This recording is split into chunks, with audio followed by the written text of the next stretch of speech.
DZRH. Magandang umaga Pilipinas sa DZRH Radio, DZRH TV at DZRH Online. Kasama si Kuya Angelo Palmones. Magandang umaga Pilipinas. Martes na tayo ngayon, ika-18 ng Marso 2025. Sa ulo ng ating mga balita, Solicitor General Guevara bigong humarap sa Korte Suprema. Wala din planong mag-resign. Senate probe ikinasa naman sa pag-aresto kay dating Pangulong Digong Duterte. Attorney Harry Roque humirit na ng asylum sa The Netherlands. House Quad Committee umaasang lalabas sa ICC trial ang Grand Budol at multi-billion racket sa Duterte War on Drugs. Department of Transportation Secretary Dizon nag-inspeksyon sa MRT-3. Biyahe sa gabi, pinahaba pa ng 1 oras. Vlogger na pulis kinasuhan na dahil sa paghahayag ng kanyang mga saloobin. Ilang bahagi ng Luzon makararanas ng mas mababang temperatura, epekto naman ito ng amihan. Bagong balita, bagong impormasyon, kasama si Kuya Angelo Palmones. Magandang umaga Pilipinas!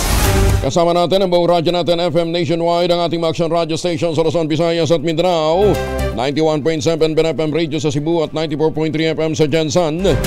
Sa detalye ng ating mga balita, muling lumakas ang northeast monsoon o amihan. Magdudulot ito ng bahagyang pagbaba ng temperatura at magdadala ng mahina hanggang sa katamtamang pag-ulan sa ilang bahagi ng Luzon. Ayon kay Benson Estareja ng Pag-asa, ang amihan ang magdadala ng maulap na kalangitan na may mga pag-ulan sa Batanes, Cagayan, Isabela at Aurora. Sinabi ni Estareja na aasahan din ang pulupulong mga pag-ulan dulot ng amihan sa Cordillera Administrative Region, Ilocos Region at nalalabing bahagi ng Cagayan Valley. Samantalang easterly sa mainit na hangin naman mula sa Pacific Ocean ang magdadala ng kalat-kalat ng mga pag-ulan sa mga lalawigan ng Leyte, Southern Leyte, Caraga, Basilan, Sulu at Tawi-Tawi. Ang nalalabing bahagi ng bansa kabilang ang Metro Manila makararanas din ng maulap na papawirin na may paminsan-minsang mga pag-ulan. Ingat-ingat po tayo ha. Lalong-lalo na yung mga biglang pag-ulan galing init. Pagkatapos uulan yan ho nagdudulot ng matinding problema sa sipon at ubo.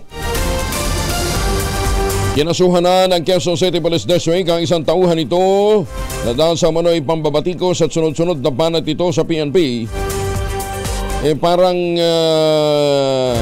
nangiingganyo ng kanyang mga kasamahan na tumalikod sa kanilang mga sinumpang tungkulin. Ito ay matapos ngang arestuhin ang dating Pangulong Rodrigo Duterte. Patong-patong na kasong kriminal ang isinampa laban kay Patrolman Francis Steve Talion Pontillas, nakatalaga sa admin section ng QCPD headquarters. Kabilang sa kanyang kinakaharap ngayon ay reklamong paglamag sa Article 142 o ng Revised Penal Code o inciting to sedition in relation to Cybercrime Prevention Act of 2012. Ayon sa Quezon City Police District, kasama sa naging post ni Pontillas ang panghikayat nga sa mga kapwa-pulis na magdala ng kanilang hinaing sa pamunuan ng PNP at ang paghamon nito sa pambansang pulisya na magpaliwanag sa mga unlawful order sa mga pulis na huwag magkukomento sa mga usaping politikal. Sa record naman ng District Personal Records and Management Division, nag-awol na pala o absent without official leave ang patrolman na ito sa kanyang section mula pa noong March 6, 2025. Nasa kustodiya na ng Police Regional Office 6 ang 2 sa 4 na persons of interest sa kaso ng pagpatay sa Slovak tourist na si Micaela Micopa sa Boracay. Ayon kay Police Brigadier General Jack Juanque, Direktor ng Police Regional Office 6, isa sa mga ito umamin na rin sa kanyang pagkakasangkot sa krimen. Yan man tumanggi muna si Juanque ni isiwalat ang mga inilahad sa kanila na isa sa mga persons of interest. Samantala sinabi naman ni Colonel Randall Tuanyo, PNP PAO Chief, na nagsagawa na rin sila ng background check sa naturang mga persons of interest at lumalabas na ang 2 individual na nasa kanilang kustodiya ay nasangkot din noon sa paggamit ng illegal drugs. Tatlong Pinoy ang ginawang scammer sa Cambodia, tinorture ng mga Chinese employer. Ang nasagip naman ng National Bureau of Investigation, katuwang ang Interpol at Interagency Council Against Trafficking. Iprinisenta ni NBA Director Jaime Santiago sa media ang mga biktima. Dalawang 25 anyos na babae at isang 26 anyos na lalaki, unang inalok na maging call center agent sa Thailand. Ayon kay Santiago, pinangakuan ng mga ito ng $1,000 o mahigit sa 56,000 pesos na buwan ng sweldo, pero bumagsak sa isang scam farm sa Cambodia. Kwento ng mga ito. Pinilit silang gumawa ng cryptocurrency scam at iba pang scamming activities. Tinangkang tumakas sa mga biktima dahilan para dalhin naman sila sa bundok at doon ginulpi ng nasa 15 Chinese national at pinapaso pa ng sigarilyo. Sa investigasyon ng NBI, backdoor dumaan ang mga biktima kasama ang 4 pang Pilipino sa pamamagitan ng maliliit na bangka at saka lumipat sa mas malaking fishing vessel. Dumaan sila sa Thailand kung saan nakatakas ang 2 Pinoy habang inaalam pa kung ano naman ang sinapit ng 2 iba pa. Samantala, nasa 40 Pilipino pa ang sinasabing nagtatrabaho sa scam farm sa Cambodia na tinatrabaho na ring masagip ng NBI. Alam ho ninyo, pagka nga ho backdoor ho yung pinagnaanan, lalong-lalo na sa mga kababayan natin dyan sa Mindanao, ha? O hindi lamang ho sa Mindanao, pati ho yung mga nare-recruit dito sa Visayas. Pagka ho ang dinaanan ho ninyo, pagpunta ng abroad, backdoor, magduda na kayo. Kayo naman kasi alam ho naman ninyong illegal, papatulan pa ho ninyo. Bagay, kung meron talagang trabaho dito sa Pilipinas diba? Kung meron talaga silang maayos na pagkakakitaan, kakagat ba naman yan sa ganyang klaseng mga scam, ha? Diba? Pagka nangako ho sa inyo ng sagad langit na benepisyo, pero dadaan ho via backdoor, magduda na ho kayo. Dalawa lang babagsakan nyo dyan, ha? Scamming, prostitution, o dili kaya iba pang mga criminal activities. Utang na loob, wag nyo na hong patulan. Inutos naman ni Transportation Secretary Vince Dizon ang pagpapalawig ng 1 oras pa sa operasyon ng MRT3 sa gabi. Bukod dito, iniutos din ni Secretary Dizon na dagdagan ang tren tuwing rush hour. Ang direktiba ay ginawa ng kalihim matapos suriin ang light rail system para personal na makita ang sitwasyon ng mga tren. Yan din makasalamuhang mga pasahero nito sa kasagsagan ng rush hour kahapon po ng umaga. Kabilang sa inspeksyon ni Secretary Dizon ang TAP, Ayala at Show Station ng MRT3. Samantala, kinausap din niya ang ilan sa mga pasahero. Humingi ng suwestyon at mga feedback kung paano higit mapapabuti ang serbisyo ng rail system sa bansa. Ba't si Secretary Dizon action agad, Prioridad ng bagong DOTR Secretary, pabilisin pa ang pila ng mga pasahero ng tren at gawing mas maayos ang pagpasok at paglabas ng mga pasahero. So pwede naman dagdag ng tren? Pwede. So, gano'n kadami pwede natin dagdag? Roughly +2 during peak hours. +2 during peak hours. So gugawag tayo pagka +2 malaki. Anong capacity ng isa? 1,300. Oh, malaking bagay. Yeah. Ba't siya nagdadagdag natin? Hindi tayo talaga technically speaking. Ayan. Sana ho, ganun lahat ho mga opisyal natin, di ba? Magandang umaga, Pilipinas! Hindi yung natutulog lang, panay biyahe, di ba? Hindi mo malaman ano nga bang accomplishment ng mga agency na ito, ha? Ang dami dyan. Mas madalas pang nasa abroad kaysa sa nasa trabaho, ha? Ayan, bato-bato sa langit, ang tamaan, mga tamad. Ipinagpapasalamat naman ng ZTE Philippines Incorporated ang buong suporta at hindi matatawarang serbisyo ng Port of Naiya sa ilalim ng pamumuno ni District Collector Attorney Maria Yasmin Obillas Mapa at Special Deputy Collector nito na si Dr. Siegfried Manawis. Sa letter of appreciation na ipinadala ni CTE Managing Director Jean Sicchao kay Finance Secretary Ralph Recto at Customs Commissioner Benvenido Rubio. Partikular na ipinagpapasalamat ito ang pagpapabilis ng customs clearance para makamit ang magandang resulta ng kanilang mga proyekto gaya halimbawa ng Caloocan Data Center. Ayon kay Sicchao, ang pagsisikap at hindi natitinag na debosyon ng mga nabanggit opisyal ay naging tulay para naman maisakatuparan ang kanilang mga proyekto ng mahusay. Abay, congratulations muli kay Collector Yasmin Mapa at kay Dr. Yeye Manawis. Showbiz nga muna tayo. Aba, si Aramina, tatahakin na rin daw ang mundo ng politika. Anong tatakbuhan niya? Morley Enino. Morley, good morning. Yes, magandang morning Luzon, Visayas at Mindanao. Nagkaroon ako ng chance na makausap si Aramina.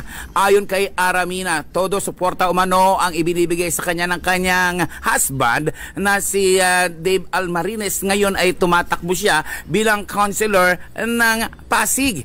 Well, ayon kay Ara, maganda ang kanyang plataforma na kung saan ay bibigyan nila ng pansin ang mga kabataan, matatanda at higit sa lahat ay ang kalusugan ng mga taga Pasig. Sa 2nd District ng Pasig, tatakbo itong si Aramina. Yan ang ating DZRH Showbiz Hottest News. Ako po ang inyong RH47, Morley Alinio, para sa DZRH. Una sa Pilipinas, una sa Pilipino. Babu! Bagong balita, bagong impormasyon. Kasama si Kuya Angelo Palmones. Magandang umaga, Pilipinas! Ay, mga misis, ano ba? Amoy araw ba si Mr. Pag-uwi galing ng trabaho? Amoy dalian sa germs sa katawan nila para labanan ang amoy araw at amoy pawis gumamit ng Shield Bath Soap regularly. Unbeatable ang Shield sa paglaban sa germs versus another brand may shea butter. Pampalambot ng kutis sa presyong abot kaya 12.50 SRP. Kaya naman, recommended ito ng Philippine Nurses Association. Kaya mga misis, ay challenge you, subukan ng Shield Bath Soap.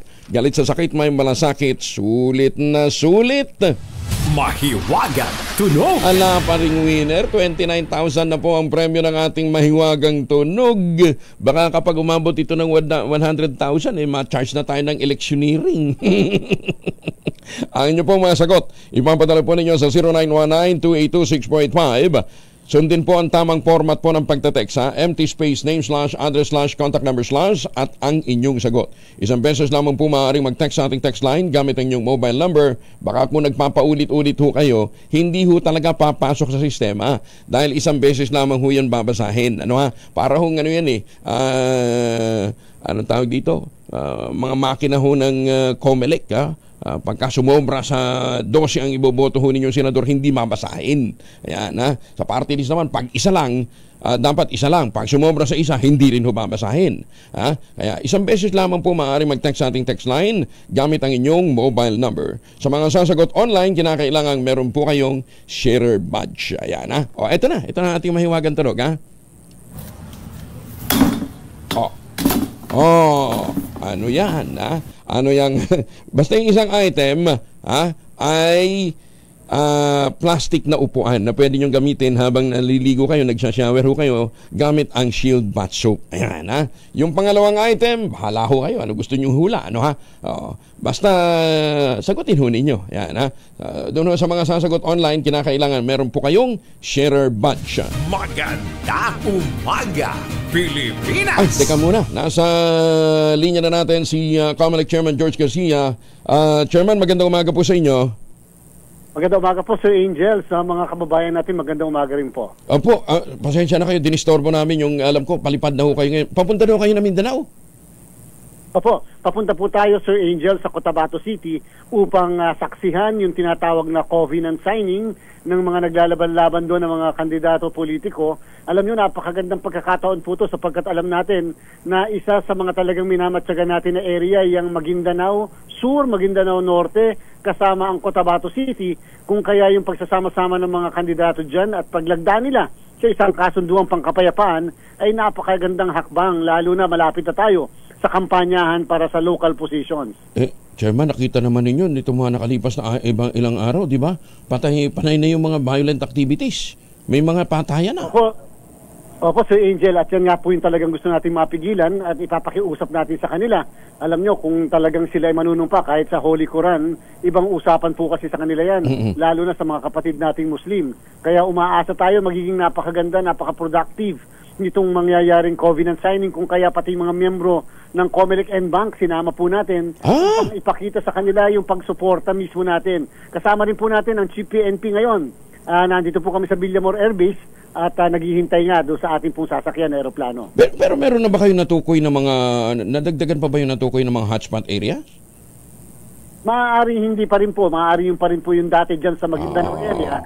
Pero syempre yung violence kasi, medyo may mga konting pagtaas dyan sa area na yan, kung kaya maaari ito na lang ang paraan para mapigilan. At yung paglaki ng karahasan ay hindi na po mas lalo pang lumawak sa mga darating na araw. Uy, pakikomendan yung mga sundalo natin, Chairman, ha? Kami nakita namin kung gaano ka-courteous yung nandun sa mga checkpoint. Ano ho? Napakagalang ho ng mga kawal natin at mga pulis na tumatanod po sa mga checkpoint, Chairman. Alam niyo po, Sir Angel, kahit isa pong complaint o kahit isang reklamo, wala pong natanggap ang ating operation center patungkol sa mga checkpoint natin. Sadya pong talagang kapuri-puri ang ating PNP at AFP sa ginagawa nilang pagmamatsyag at pagbabantay sa mga checkpoint. Iginagalang po yung ating mga motorista at siyempre pinapatupad yung plain view doctrine lamang. Ayan, o. Tsaka baka pag nakaikot pa ho kayo sa ibang mga lugar, Chairman, makita ho ninyo yung kagandahan ho ng Mindanao, paki-feedback naman ho sa amin kasi meron ho isang vlogger, sabi, Sub-Saharan Africa ang Human Development Index dyan po sa Mindanao. Sabi, alam niyo, hiyang-hiya naman ako. Napaka-unfair po. Napaka-unfair po, Sir Angel, yung ganong klaseng pagbatsag. Alam nyo, pag nagkaroon ng isang maliit na karahasan sa isang lugar, wag naman po sana, lalo na yung mga foreigner, wag naman sana masabihan na ito'y refleksyon ng buong region ng Mindanao. Alam nyo, napakatama po kayo, napakaayos, yung sulo ngayon, Sir Angel, nako! Ang sulo. Nako! At walang kaguluhan dyan sa sulo, Sir Angel. Hindi, tsaka Chairman, dati hindi mo pupuntahan yan, hindi mo ambisyuhin puntahan, kahit gaano kagaganda yung mga beach. Aba ngayon, mga puti ang nagpupunta dyan. Mga Caucasian. Po, kaya nga po talagang sana ibigyan natin ng benefit of the doubt ang ating pong mga lugar dyan. Sulu, Tawi-Tawi, pagkagaganda po yan. Yung Sambasulta area. Sambasulta area. Pasilan. May eroplano na nga lumilipad doon, Chairman, Davao to Sulu, Tawi-Tawi, di ba? Tawi-Tawi. Oo. Anyway, kaya ho kami napatawag, Chairman. Ano ba talagang mga restriction para ho sa mga nagtatrabaho sa gobyerno? Yun bang joint circular dati ng COMELEC at saka ng Civil Service Commission, still binding para ho sa mga nagtatrabaho sa gobyerno? 2016 na circular, binding naman po yun. Doon lamang po sa una yung mga appointive official, yung mga permanent na position dyan sa pamahalaan, bawal pong mamulitika sapagkat nakalagay mismo sa ating konstitusyon na bawal sila sa partisan political activities, pangangampanya pabor, pangangampanya against sa particular na isang kandidato. Pero po yung ang nature ng kanilang appointment, Sir Angel, ay yung pong mga confidential at saka yung highly political. Meron pong ganun yung mga halimbawa, yung mga tauhan, staff ng isang congressman o isang senador. Yan po ay highly confidential at yan po ay at highly political and therefore hindi po siya kasama doon sa non-partisan nature. Pwede po silang magkampanya, pwede po silang mangampanya. At at the same time, yung po naman Sir Angel, mga JO, casual employees ay hindi po considered na empleyado ng pamahalaan and therefore pwede po sila mangampanya. Yung po mga barangay officials, barangay kagawad, barangay chairman, medyo nagbago po yun sa 2016 sapagkat nagkaroon po ng desisyon, Sir Angel, sa kaso ng Quintos versus COMELEC. Ang sabi ng Korte Suprema, tama po, apolitical ang mga barangay kapag magpa-file sila ng kandidatura. Pero pagkatapos ng eleksyon at sila nahalal na, sila ay mga political na, political animals na. And therefore, pwede daw pong mangampanya at pwede pong pabor o against a candidate. Kaya pwede silang sumama sa mga kampanyahan. Ay, ganun? Ang mga barangay official, pwede na? Paano ngayon yung paano yung kanilang mga facilities, yung kanilang mga sasakyan, yung barangay hall? Pwede bang lagyan doon ng sangkaterbang campaign material ng kanilang favored candidate? Sir Angel, ibang usapan po yun. Ayun. Ang sinasabi ng Korte Suprema, yung mismong tao, yan pwede mangampanya, pwedeng sumama Pero yung mismong pasilidad ng pamahalaan, katulad po ng barangay hall, o kaya naman yung gamit, yung mga vehicles ng barangay, ay hindi naman pwedeng gamitin sa pangangampanya sapagkat yan po ay abuse of state resources. And therefore, kahit na hindi tumatakbo yung mismong barangay, pwede po silang officials, pwede po silang madamay at makasuhan sa paggamit ng mismong mga gamit ng pamahalaan sa pangangampanya. Okay. Chairman, yun daw mag-share ng vlog o kaya ng post ng isang politiko nagtatrabaho sa gobyerno, is it allowed?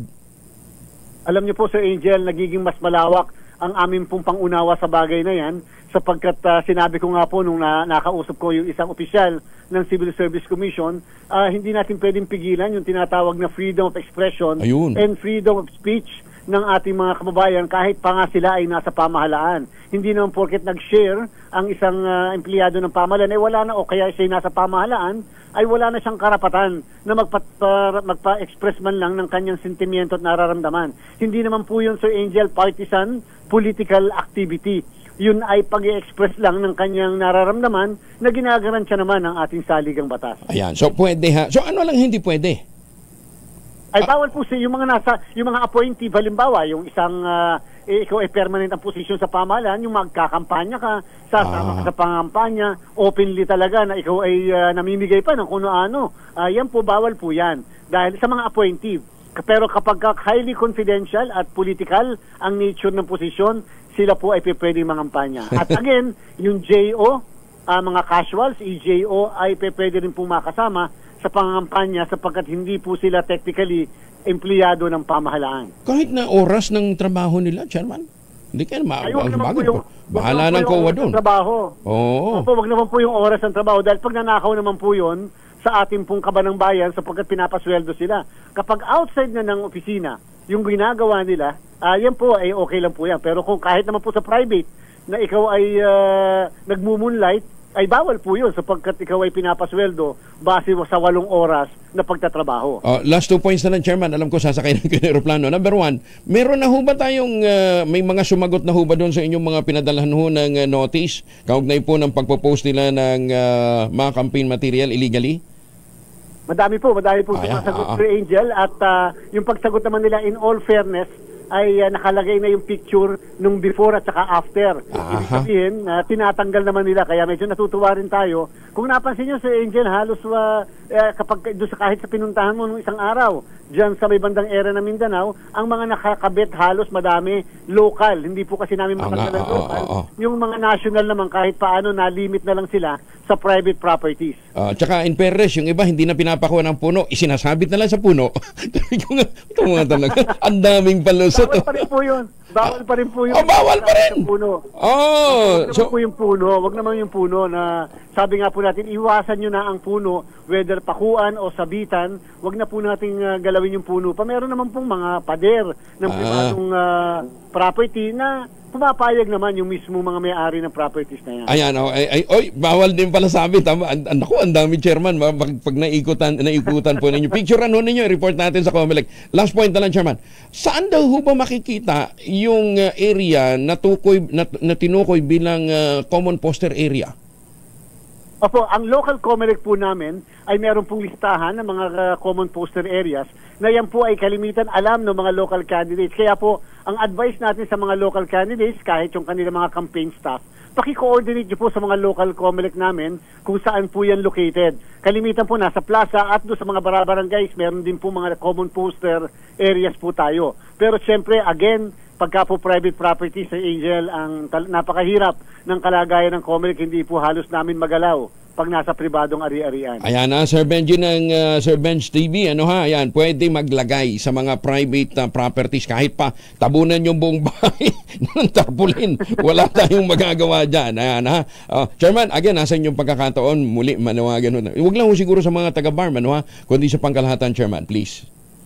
Sir Angel, sa March 28 po, magsisimula na po yung local campaign natin at inaasahan natin painit ang pamumulitika dito sa ating bansa. Siyempre, pagpasok ng March 28, alaman na kung sino talaga yung mga kakandidato, kung sino ang tumutuloy sa pagtakbo, at alaman na rin kung yung kamag-anak, kapitbahay, kakilala, kaibigan ay magkakalaban sa pamumulitika. Hindi po dapat na painitin natin ang ating mga damdamin sapagkat hindi yan ang paraan para makuha mo ang boto ng mga kababayan natin. Ang paraan, maging matiwasay at ipaliwanag na maayos ang ating mga plataforma para sa ating ikabubuti ng ating mga barangay, ng ating bayan, ng ating syudad, ng probinsya at ng buong bayan. Pagpiliin po natin maayos ang ating pong halalan. May pahabol pa si Malu. Kumusta daw yung imprenta ng mga balot?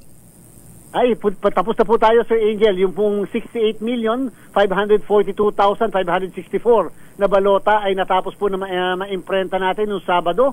And ngayon po ay ongoing na lang yung verification namin ng mga balota. Thank you, Chairman. Ingat po kayo and intayin ho namin yung mga updates ho ng inyong pagtungo dyan po sa Mindanao. Maraming salamat po. Ingat po kayo, Chairman. Maraming salamat po, Sir Angel. Opo, magandang umaga. Si Chairman George Garcia ng Commission on Elections na ngayon ay papunta sa Mindanao na tinatawag din bilang Sub-Saharan African. Hiyang-hiya naman ako. Oo, mantakin mo ang Mindanao daw, ha? Ay may Sub-Saharan African Human Development Index. Kung sino man yung nagsabi noon, nagpapanggap ka, ha? Para bang napakagaling niya, no, ha? Pakita nga natin. Kung pupunta ho kayo ng Mindanao, palagay ko hindi niya napuntahan ko. Baka mga minero, mga minahan lang ho na pinatatakbo ng mga politiko. Yung napuntahan ho nung taong yun. Ayoko na banggitin ang pangalan. Baka lalo pang puntahan yung kanyang vlog. Ano, ha? Nagpapasikat eh.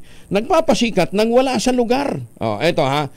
Asan yung RHTV? Pakita nga natin yung sitio Maupot. Ano, ha? Hindi yan. Sitio Maupot. Yung sitio Maupot mo na, ha?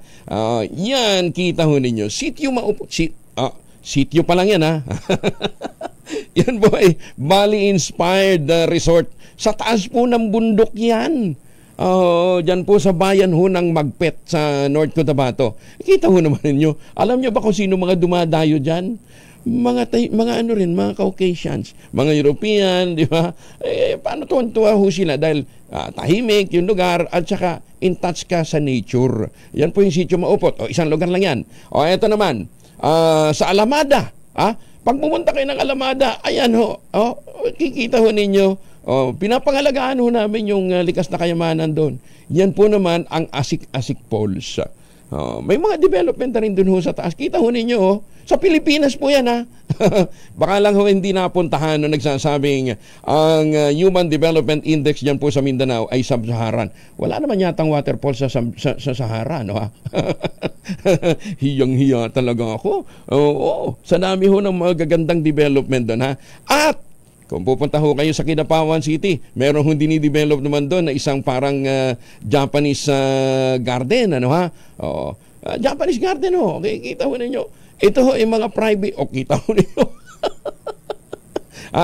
Private resort ho yan. Hindi naman, hindi nga resort yan eh. Bahay lang ho yan na dinidevelop eh. Pero ganyan ho. Tapos sasabihin mo Sub-Saharan Human Development Index. Mag-ikot ka dong. Nakakahiya ka naman. Maganda umaga, Pilipinas! Baka itong vlogger na ito, hindi lang ho naanyayahan o nabigyan ng libre doon sa mga resorts na yan, kaya bumanat. Ganun yung ibang mga vlogger. Pagka hindi na pagbibigyan ng libre sa kanilang pagstay, sasabihin ka agad, pangit dito sa lugar na to. Palagay ko hindi ito na Kaya yung panawagan ni Mayor Bruce Matabalaw na ideklara itong persona non grata, palagay ko hindi maganda. Baka sabihin nyo, kita nyo, gineklara ko persona non grata. Wag, para hayaan nyo makapunta siya uli ng Mindanao at makita niya ang ganda ng maraming panig po ng Mindanao. Ayan, ha? May buntag sa mga pisok o mga bahog ilok. Ganun yung mga banat nila ngayon eh. Maganda umaga, Pilipinas! Fake news at mga negatibong mensahe kaugnay ng change of leadership sa BARM ipinapakalat naman sa Cotabato. Detalye ng balita mula kay June Di Bakuta, Aris 19. Assalamualaikum, Brother June. Alaikum assalam, Kuyang Angel. Laking gulat ng mga Cotabateño at Bangsamoro people sa Cotabato City na makita ang mga nakasabit na streamers at tarpaulin na may negatibong mensahe na tumutuligsa sa Pangulong BBM kaugnay sa usapin ng change of leadership ng BARM. Ayon sa ilang observers na ayaw magpabanggit ng pangalan, hindi mano dapat bigyang masamang kahulugan ang decisions ng MILF at ng Malacanang. According sa aking reliable source, may mga pag-uusap at kasunduan manong naganap bago na finalize ang pag-upo ni incoming Chief Minister Abdul Rauf Makakwa kapalit ni outgoing ICM Ahod Alhaj Murad Ibrahim sa BARM. Ang mga tarpaulin sa streamers ay voluntaryo ring binaklas ng mga concerned citizen. Anila, hindi mano dapat magpadala sa panlilinlang ng mga third parties na ang tanging layunin ay ang lituhin ang mamamayang Bangsamoro sa mga walang batayang issue ng ilang taong pawang pansariling interes lamang umano ang pakay. Ayon naman sa isang BARM insider, hanggat hindi pa umano sumasalang sa regular election ang BARM at nasa transition period pa, mananatili umanong nasa discretion pa rin ng Malacanang ang mga uupong officials ng BARM sa pamamagitan ng appointment ng Pangulo. Ngayong araw ng Huwebes nakatakda na ang turnover ceremony ng outgoing at incoming Chief Minister sa BARM compound dito sa Cotabato City. Sa pag-upong ito ni ICM Makakwa, tuloy-tuloy lamang umano ang government services at ang mga dapat tapusing mandato ng CAB at BOL na sinimulan ni outgoing ICM Ahod Alhaj Murad Ibrahim sa ilalim ng transition period. Kaugnay naman sa mga incumbent ministers and other appointees, batay sa memo order na may lagda ni ICM Abdul Rauf Makakwa, status quo muna. Mananatili pa umano sila sa posisyon until further notice. Mula sa Central Mindanao, RH19, Jun Dimakutak, DZRH, una sa Pilipinas, una sa Pilipino. Sukran Jun, maraming salamat. Pinasinaya naman ng Philippine Amusement and Gaming Corporation of PAGCOR ang dalawang palapag na socio-civic facility sa Orani, Bataan. Inaglanan nito ng 50 million pesos na pondo ng PAGCOR. Pinangunahan ni na PAGCOR Vice President for Corporate Social Responsibility Group Ramon Stephen Villaflor at Orani Mayor Efren Pascual ang pagpapasinaya sa nasabing pasilidad. Sanabi po ni Villaflor ang papel ng naturang proyekto ay pagbibigay ng essential services o mahalagang serbisyo para sa mga taga-Orani, Bataan. Mula nang ito ay matapos noong August 2024, ang naturang Socio-Civic Center ay pinagamit bilang isang pasilidad sa pag-aaral ng mga estudyante ng Governor Efren Pascual Sr. Orani Integrated Central School. Ayon nga kay School Principal Ariel Valencia, ang naturang Socio-Civic Center ng PAGCOR ay nagsilbi munang pansamantalang solusyon sa problema sa kakulangan ng silid-aralan. Muli, maraming salamat sa PAGCOR. Congratulations dito po sa ganitong klase ng mga inisyatiba. Hoy mga mamis, po pwede ho tayong mag-laundry day today, ha? Kunot noo ka ba kapag makapit, marikit at malupit ang bansya? All you need is Pride. Ba't papahirapan ang self-con sa Pride? Easy at worry-free naman ang laundry. Sa Triple Stain Away Formula, tanggal ang matitinding bansya based on Tessa Chocolate, Modern Sabon and Cotton. Gawa po ito ng ACS. Samantala sa Davao naman, kampanya laban sa illegal drugs ng Police Regional Office 11 matagumpay. May mahigit 1.3 million pesos na laga ng shabu ang nakumpiska. Detalye ng balita mula sa Action Radio Davao mula kay Jun Soter. Ay buntag mo, Jun. Mayong buntag usab ko yang Angel, nagpakita na malaking tagumpay ang Police Regional Office 11 o PR11 sa kanilang patuloy na kampanya laban sa iligal na droga sa kanilang ulat na inilabas noong Linggo, Marso 16, 2025. Ayon sa kanilang Daily Accomplishment Report, nakapagsagawa sila ng 14 na matagumpay na operasyon laban sa iligal na droga, kasama rin ang 15 individual na inaresto ng mga otoridad. Bukod sa mga naaresto, nakumpiska rin ang malaking halaga ng iligal na droga na umabot sa 199,732 gramos sa hinihinalang shabu na tinatayang nasa 1,358,177 pesos ang 60 centavos ang kabuuang halaga. Ang tagumpay na ito ay nagpapakita ng patuloy na pagsisikap ng PRO11 upang malutas ang problema ng iligal na droga sa rehiyon. Ito si June Soter para sa DZRH. Una sa Pilipinas, una sa Pilipino. Salamat June Soter. 37 na makalipas ang alas 4 na umaga. Kinalampag naman ni Senator Amy Marcos ang Department of Agriculture. Aksyon na ang hinaing ng mga magsasaka ng kamatis matapos bumulusok ng 3 piso per kilo ang halaga nito sa Nueva Ecija. Ayon kay Senator Amy, matagal na niyang sinasabi dapat mag-invest sa mga post-harvest facility gaya ng cold storage at mga processing hub sa probinsya. Hindi lamang ganyan nito mapoprotektahan ang kabuhayan ng mga magsasaka mula sa mapagsamantalang mga middleman, kundi makatutulong din ito para masigurong may imbak tayong pagkain maski sa panahon ng sakuna o mga kalamidad. Sinabi ni Senator Amy, pumapalo ng hanggang 100,000 piso ang puhunan ng mga tomato farmer. Pero hindi nila mababawi ang ginastos dahil nga sa pagbagsak ng hanggang 3 piso ang farm gate price. Sinabi pa niya na nangangailangan din ng isang systematic, strategic response sa gobyerno at hindi band-aid solution na ipinantatapa lamang dahil hindi niya naaksyonan ang problema ng mga umaaray nating mga magsasaka. Sinabi pa ni Senator Amy, paunang tulong na maaaring gawin ng DA sa mga tomato farmers ang pagbibigay ng emergency market support sa pamamagitan ng pagbili na ng ahensya at mga lokal na pamahalaan sa sobrang ani sa makatuwirang halaga. Ay nako, mabuti lang ho itong dyan ho sa lalawigan ng Quezon, yung inisyatiba ni Dr. Helen Tan, yung pong yung mga planting material na kakao galing Davao, hinakot po para may tanim sa ilalim po ng mga nyugan. Sana ganyan ho yung mga LGUs natin, talagang gumawa ho tayo ng mga inisyatiba para matulungan ang mga magsasaka. Hindi band-aid, kundi long term. Ngayon ho, may sarili ng brand ng tsokolate ang mga magniniyog, ang mga magsasaka dyan po sa lalawigan ng Quezon, yung Tangerine Chocolate. Available po sa 0919-095-5935. Ang Tangerine Chocolate po ay galing ho sa ani ng mga magsasaka. Di ba? Kaya hindi na sila masyadong maasa sa kopra at nung iba pang mga harvest ho nila. Katunayan, yung iba pong mga raw material ng Tangerine Chocolate ay galing din po sa ani ng mga magsasaka. I-check po ninyo sa tangerinechocolate.ph. Ang sabi nga po ni Dr. Helen Tan, sino bang magmamalasakit sa Pilipino kundi ang kapwa Pilipino? Kaya ang bawat pagtangkilik ko natin ng Tangerine Chocolate ay nagpapalakas po ng loob ng ating mga magsasaka, nagpapalakas din sa ating ekonomiya. Tangerine Chocolate, 100% gawang atin, kaya dapat nating tangkilikin. Maganda umaga, Pilipinas! Higit naman sa 30 milyong pisong halaga ng iligal na droga na samsam sa isang linggong anti-drug operation sa Cordillera. Detalye ng balita mula kay Romy Gonzalez sa RH41, naimbag na bigat Romy. Tagumpay ang kinasang isang linggong anti-illegal drug operations ng PNP sa Cordillera. Nagresulta ito sa pagkakasamsam ng higit 30 milyong pisong halaga ng illegal na droga at pagkakaaresto sa 11 drug personalities. Batay sa report ng Real Operations Division ng Cordillera PNP, nagpatupad ng 42 magkakaiwalay na operasyon sa lalawigan ng Benguet, Kalinga, Mountain Province, Ifugao, Apayao at Baguio City.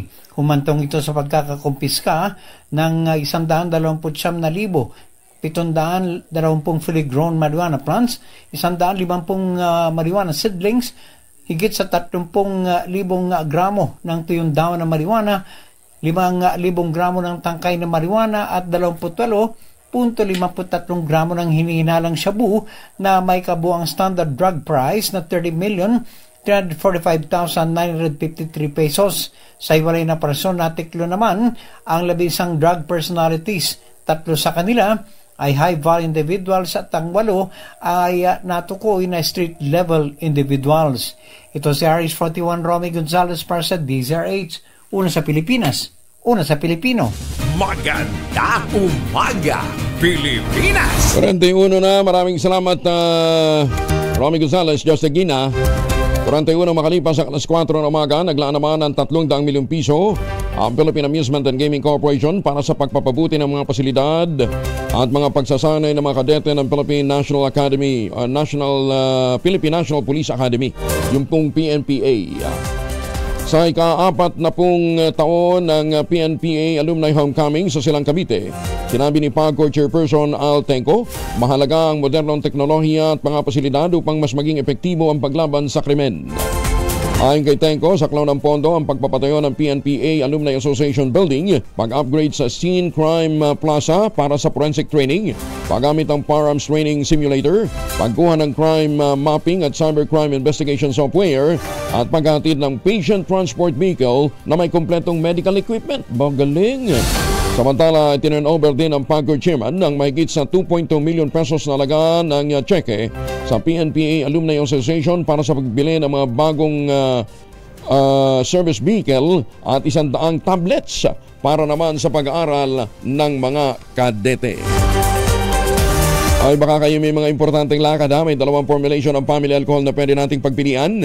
Yung family 70% isopropyl alcohol, especially prepared for clinics, hospital, pharmacies, laboratories, pero okay na okay din po yan sa mga households. Very effective sa disinfection at sterilization.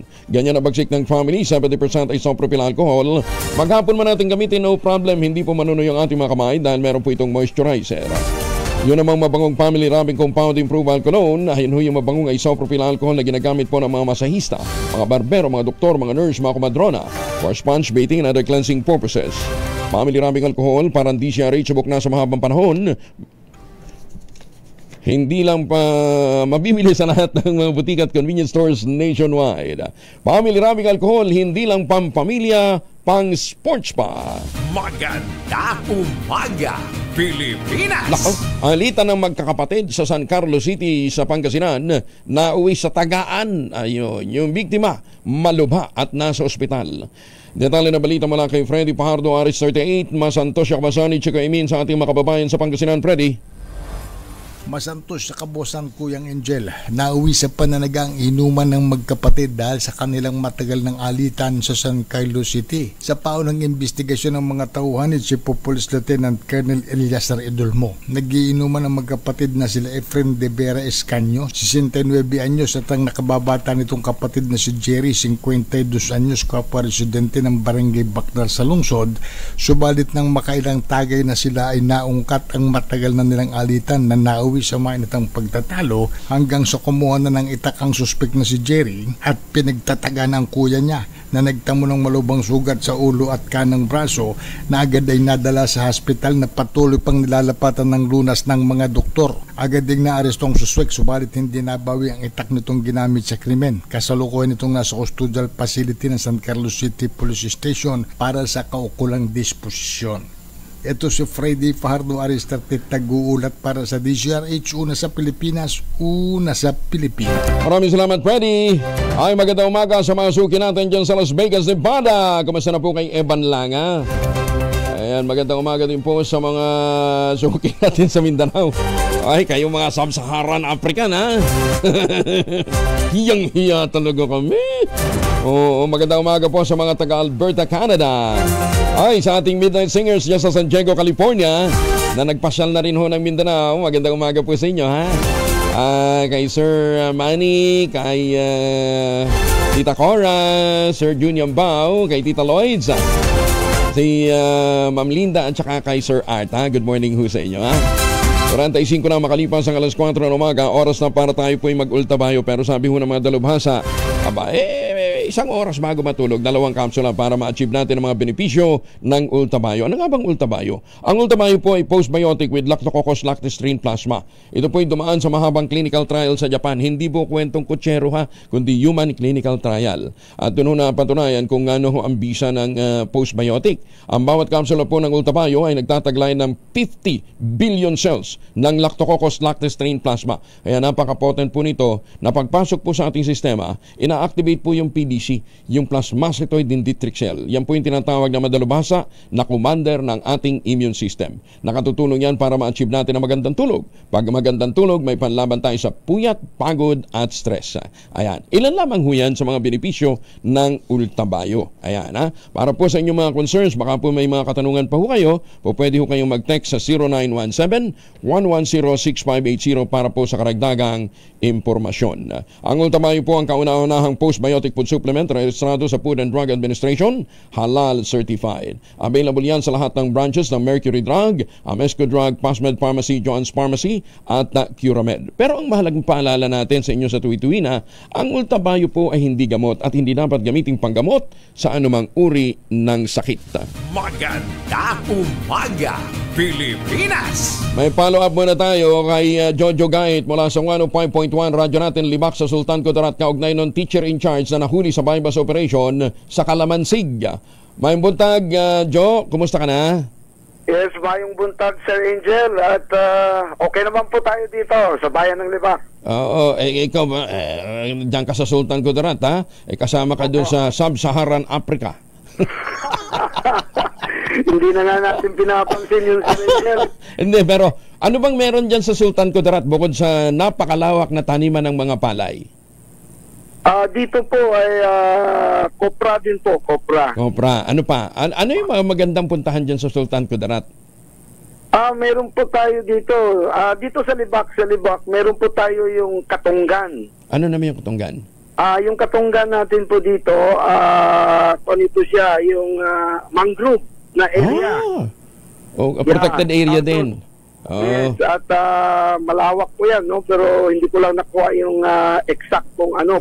Pero dinadayo din. Yeah. Yes po, yung mga bisita natin galing ng labas ng bayan ay pag pumapasok dito po sa atin, pinupuntahan po ito. Talaga, dapat pala pag pumunta ko ng Sultan Kudarat, daanan kita, no ha? Oo, para pwede makita. po, Sir Angel. At ito po ay mangrove area. Tapos, pwede mong bangkain papasok, pwede ring lakarin. At meron pong restaurant doon sa labasan. At yung mga pagkain natin doon, masasarap rin po. Ayan, okay. Hindi ho sub-Saharan na Africa, ha? Hindi po. Okay, dito na tayo. Ano latest dito sa ni-report mo kahapon na teacher na nahulihan ng illegal drugs? Ito pong isang school teacher in charge po na nahuli po sa bypass operation dyan po sa bayan ng Calamansig.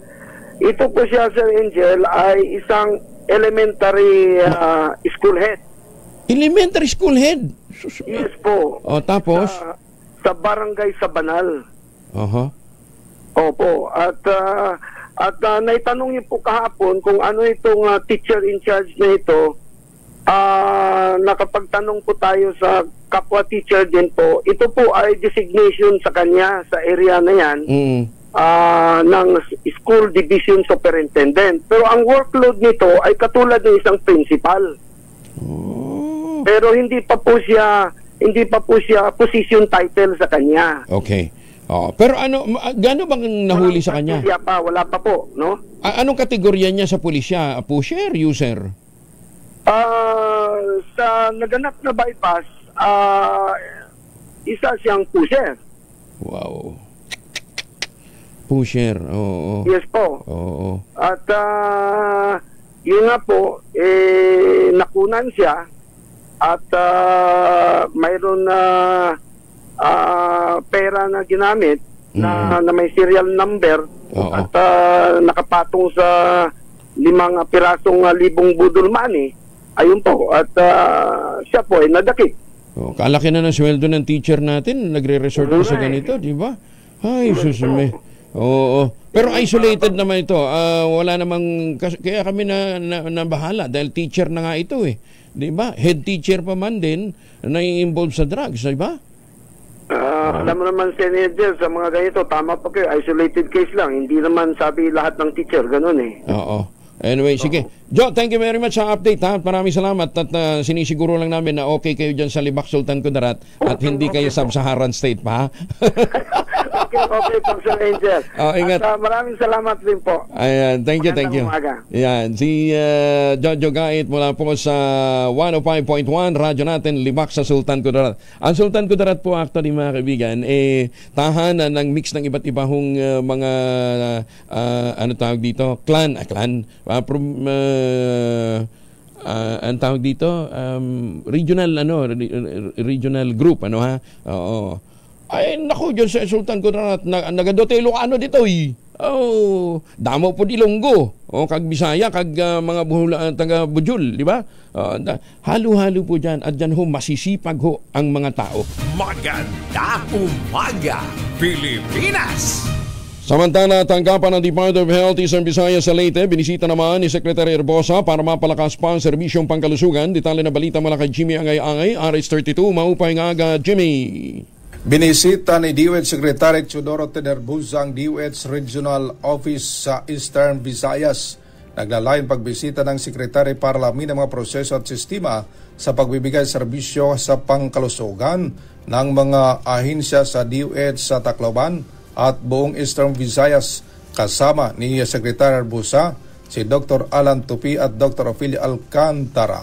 Personal din na nakausap ang mga namamahala sa iba't ibang division, cluster unit at program manager ng DOH at si Regional Director Dr. Superia Sabalbarino. Nagdalayon din na makita kung napapatubad ba ang 8-point action agenda at 8 priority health outcomes ng departamento kalakip na kung ipapatupad ang programa Pangkalusugan.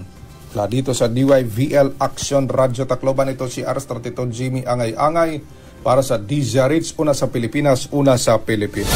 Daghang salamat, Jimmy Angay-Angay. 4:52 ang oras sa buong kapuluan. Tiniyak naman ni Solicitor General Merardo Guevara. Hindi siya magbibitiw sa pwesto sa kabila ng mga panawagang tuluyan na itong sumusuporta kay dating Pangulong Rodrigo Duterte. Sa isang text message ni Guevara kay RH7 Henry Uri, binigyan din ito na pro-republic ang posisyon ng Office of the Solicitor General at naglilingkod siya para sa Pangulong Bongbong Marcos Jr. Ito naman ang siniguro ng Solgen matapos namangging katawanin ang mga ahensya ng pamahalaan sa Korte Suprema kaugnay ng inihaing petition for the writ of habeas corpus sa pag-aresto at pagdadala sa the Netherlands kay dating Pangulong Duterte na inihain naman ang anak ng dating Pangulo. Una na rin sinabi ni Guevara na wala ng jurisdiksyon ang International Criminal Court sa Pilipinas at hindi umano nito epektibong madidepensahan ang mga respondent sa naturang petisyon. Tama nga naman si Justice si Solgen Guevara.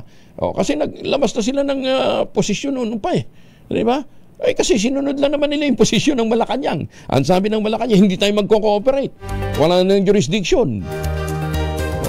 Ganun din ang posisyon ng Solgen. Tapos ngayon, gusto nyong mag-apply, gusto nyong ipagtanggol. Mag-a-apply ng asylum sa the Netherlands ang dating presidential spokesperson na si Attorney Harry Roque. Ang asylum ay isang uri ng proteksyong ibinibigay sa mga taong umalis ng kanilang bansang pinagmulan dahil sa takot na mausig dahil sa kanilang lahi, relihiyon, nasyonalidad, grupong kinabibilangan at opinyon sa politika.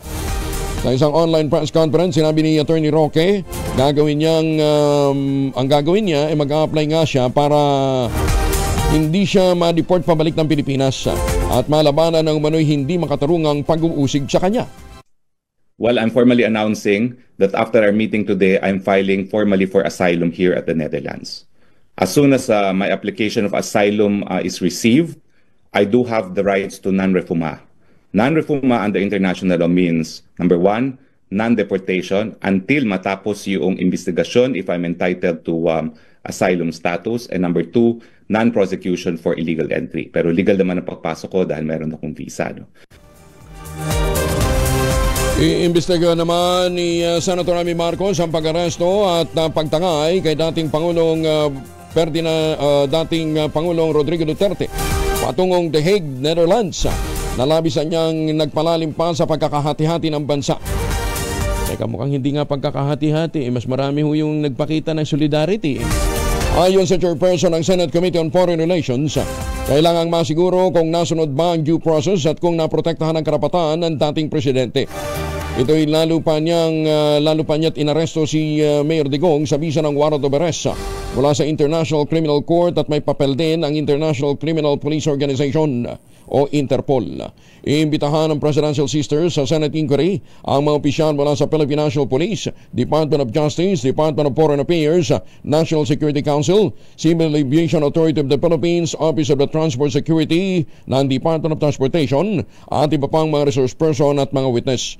Sinabi ni Senator Rami na dapat tugunan ng Senado ang mga kritikal na usapin upang masiguro ang katatagan ng jurisdiksyon ng bansa.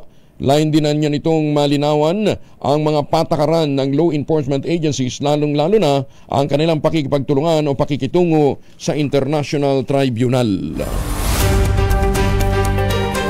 Ginagalang na Malacanang ang nais ni Senator Amy Marcos na imbestigahan ang pag-aresto ng International Criminal Court o ICC kay dating Pangulong Digong Duterte. Ito naman ang sinabi ng Palace Press Officer na si Attorney Claire Castro sa press briefing sa Palasyo kahit hindi pa niya napag-uusapan sa Malacanang ang hakbang na ipinatupad ng kapatid ng Pangulo. Sinabi ni Castro na hindi pipigilan ng Malacanang ang pagdalo ng mga opisyal na maaaring imbitahan sa pagdinig at iwala itong masasagot naman ng mga gobyerno o ng mga taong gobyerno ang tungkol sa inihaing arrest warrant. If the inquiry is in aid of legislation, we will respect the request of Senator Amy. Umasa naman ang isang pinuno ng House Squad Committee na lalabas sa paglilitis ng International Criminal Court ang mga ginawang pambubudol sa mga Pilipino at bilyon-bilyong pisong kinita mula sa pagbebenta ng ilegal na droga na ikinubli sa likod ng War on Drugs campaign ng administrasyon ng dating Pangulo. Batay sa ebidensyang lumalabas sa pagdinig sa Quadcom, sa halip na sugpuin ang ilegal na droga, ang Duterte Drug War ay nagpataas lamang sa presyo ng ipinagbabawal na gamot, pagkontrol sa supply at paggamit ng kita mula rito sa pagpapatayo ng Philippine Offshore Gaming Operators o POGO. Noong Disyembre, inuulat ni Antipolo 2nd District Representative Romeo Acop, Senior Vice Chair ng komite, na ang kontrobersyal na war on drugs ng dating Pangulo ay ginamit bilang cover-up sa isang grand criminal enterprise na kinasasangkutan ng mga matataas na opisyal ng pamahalaan, sistematikong katiwalian at pandaigdigang sindikato ng ilegal na droga. Nananawagan naman ang PDP laban senatorial candidate na si Attorney Jimmy Bondoc na sa parehong kapulungan ng Kongreso agad na magpalabas ng isang joint resolution na humihiling na ibalik sa Pilipinas ang dating Pangulong Digong Duterte. Ayon sa abogadong kaibigan ng dating Pangulo, mahalagang maibalik ang pagkakaisa ng bayan, igiit ang soberanya ng Pilipinas at pagtibayin ang ating kalayaan mula sa mga dayuhang panghihimasok. Iginit din ni Attorney Bondoc na may pagkakataon ang mga re-electionist congressman na lumagda sa impeachment complaint laban kay BP Inday Sara upang mabawi ang tiwala ng publiko at mukuhang muli ang suporta ng kanilang mga botante. Hinimok din niya mga kandidatong kabilang sa alyansa para sa bagong Pilipinas ng administrasyon, huwag palagpasin ang pagkakataong ito, ipakita sa taong bayan na hindi sila bulag sa posisyon ng Pangulong Bongbong Marcos sa pag-aresto kay Mayor Digong. Sinabi pa ni Attorney Bondoc na kung maninindigan sila ngayon para sa agarang pagbabalik sa dating Pangulo, may papakita nila na sa huli, nasa panig pa rin sila ng taong bayan. Ay nako, umiinit lalo ang politika, ano ha? Magandang umaga, Pilipinas! Kay Kim Chiu na lang muna tayo. Kasi napaiyak ito sa Cebu. Bakit kaya? Ayan ang alamin natin mula kay Gorgie Rula. Gorgie, good morning! Hindi napigilan ni Kim Chiu na maiyak nang mag-promote ito ng pelikulang My Love Will Make You Disappear nila ni Paolo Avellino sa SM Cebu noong nakaraang araw. Biglang bumalik daw sa alaala niya nung nagpa-audition siya sa Pinoy Big Brother halos 20 taon nang nakararaan. Umiiyak ito na nagsalita ng Cebuano sa mga kababayan niya. Ang sabi niya, dito ako nag-umpisa, dito ako nag-audition sa PBB, nakatambay ako doon sa likod at doon bumalik lahat ng memories. Nako, 19 years na pala akong artista tapos ibabash ka agad, hindi naman totoo. Tapos sasabihin agad na di raw panunuorin ng pelikula. Pero sa totoo lang, natakot din ako dahil mall show kasi di naman siguro ako i-fail ng aking mga kababayan. Sabi nila huwag na tayo magpunta dito pero sige, punta pa rin. Yeah, end of quote. Yan ang bahagi ng kanyang pahayag habang umiiyak ito. At nagsisigawan naman ang mga fans niya na sinasabing panunuorin nila ang kanyang pelikula na magsishowing na sa mga sinihan sa March 26. Kaya todo kasi ang promo nila ngayon ni Paolo Avellino dahil mahihina ang mga pelikulang ipinapalabas. Inaasahan namang maghihit itong pelikula nila pero hindi naman sila nilulubayan ng bashing kaya naging emosyonal at siguro may takot din si Kim Chiu sa magiging resulta ng kanilang pelikula. Abangan na lang natin yan. Gorgie Rula po nag-uulat mula sa showbiz ng DZRH, una sa Pilipinas, una sa Pilipinas. Maraming salamat, Gorgie Rula. At para ho sa mga kababayan natin naghahanap naman ng magandang investment opportunities, lalo na sa mga seafarers na pabalik ng Pilipinas. Gusto nyo hindi kayo nalilate pag sasakay kayo ng eroplano? Eto ho, napakaganda, napakalapit lamang po sa Clark International Airport. Pinakamura ng ready for occupancy unit ngayon sa buong housing industry with easiest terms. 5% na lang ang down payment, pwede pang gives. Ang tinutukoy po natin ng mga proyekto ng Westchester Realty, yung si Vera Mabalacat, si Vera Bacolor, si Samira at saka si Vera Prestige. Nandyan po yan sa Central Luzon. 20,000 pesos all-in down payment. Pwede ka na maglipat bahay agad after 7 days ng take-out ng Pag-ibig Housing Loan. Gagawin ho ninyo, makipag-ugnayan sa 0996-501-5555 o dili kayo sa 0947-434-5555. Bukod sa napakalapit naman po nito sa Clark International Airport at Clark Economic Zone, nasa loob din po ng township ang iba't ibang mga amenities. Kasama dyan ang eskwelahan, simbahan, palengke, grocery stores at pati munisipyo. Kaya sabi nga po ni Secretary Acosar, ano pang iniintay nyo? Ito pa rin ang pangarap magkaroon ng sariling bahay sa presyong abot kaya. Tawag na sa mga proyekto po ng Westchester Realty. Magandang umaga, Pilipinas! 5:02. Kauna-unahan sa Pilipinas. NBC Manila Broadcasting Company. DZRH, a proud member of MBC Media Group. DZRH, magandang umaga Pilipinas sa DZRH Radio, DZRH TV at DZRH Online. Kasama si Kuya Angelo Palmones. Magandang umaga Pilipinas. Si Ma'am Rhea Torres mula sa Pag-asa, kasama na natin. Ma'am Rhea, good morning. Yes po, good morning po. Good morning sa ating mga taga-subaybay sa magiging lagay po ng panahon natin ngayong araw. Sa kasalukuyan po ay wala naman tayong binabantayan na LPA o bagyo sa loob at labas ng ating area of responsibility, at yung amihan po ay umiiral at nakakaapekto sa buong Luzon. Dahil po sa amihan ay asahan po natin ang maulap na kalangitan na may kasamang mga pag-ulan sa bahagi po ng Cagayan Valley, Aurora, pati na rin po sa Quezon. Samantalang bandang south naman po ng ating bansa, dyan po sa Zamboanga Peninsula, Basilan, Sulu at Tawi-Tawi, ay posible din po maranasan yung maulan na panahon dulot naman ng epekto netong easterlies. Dito po sa Metro Manila, pati na rin po sa nalalabing bahagi ng Luzon, ay asahan po natin ang generally fair weather conditions. Kung may mga pag-ulan man, ay panandalian lamang po ito na may hina mga pag-ulan o mga pag-ambon. And for the rest of the country, dyan po sa Visayas and the rest of Mindanao, ay mararanasan din po ang mga isolated o mga panandali ang pagbuhos ng ulan dulot po ng mga thunderstorms na mas madalas pong nararanasan sa hapon at sa gabi. Although, so for areas po ng Visayas, pati na rin po sa Bicol region, maaring simula po bukas ay makakaranas po sila ng maulan na panahon. At yung mga pag-ulan po nito ay maaring tumagal po hanggang sa darating na weekend. Kaya doble ingat po sa ating mga kababayan dyan sa Kabikulan, pati na rin po sa Kabisayaan. Sa kalagayan naman po ng ating karagatan, may gale warning pa rin po tayo nakataas sa dagat baybayin po ng Ilocos Norte at Ilocos Sur. Inaasahan pa rin po natin ang maalon hanggang sa napakaalon na karagatan. Kaya delikado pa rin pong pumalaot, especially yung mga kababayan po natin na may mga malit na sakyang pandagat. At for the heat index forecast naman po ngayong araw, dito po sa Metro Manila, maaaring umabot po ng 36 hanggang 37 degrees Celsius. At yung pinakamataas naman po ngayong araw, maaaring maranasan sa Dagupan City, Pangasinan, na posible pong umabot ng 42 degrees Celsius heat index. Yan naman po latest mula dito sa Pag-asa Weather Forecasting Center. Rhea Torres po, magandang umaga. Ma'am Rhea, 42 degrees din sa may Dagupan? Yes po, kahapon po mas mataas, nasa 45, pero dahil may bugso tayo ng amihan or apektuhan po ng amihan, medyo mas malamig po ngayon kumpara. Kung hindi pa doon sa amihan, mas mainit pa pala. Opo. Ay, sus, may Ginoo. Siya, sige. Thank you, Ma'am Rhea. Magandang umaga. Maraming salamat din po. Good morning. Si Rhea Torres mula po sa Pag-asa. Magandang umaga, Pilipinas! Ay, susme.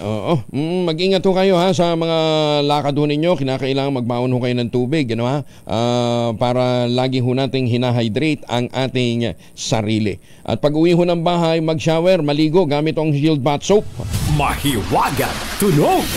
At habang naliligo kayo gamit ang Shield Bath Soap, magmuni-muni dahil 29,000 na ang naghihintay na premyo sa Mahiwagan Tunog.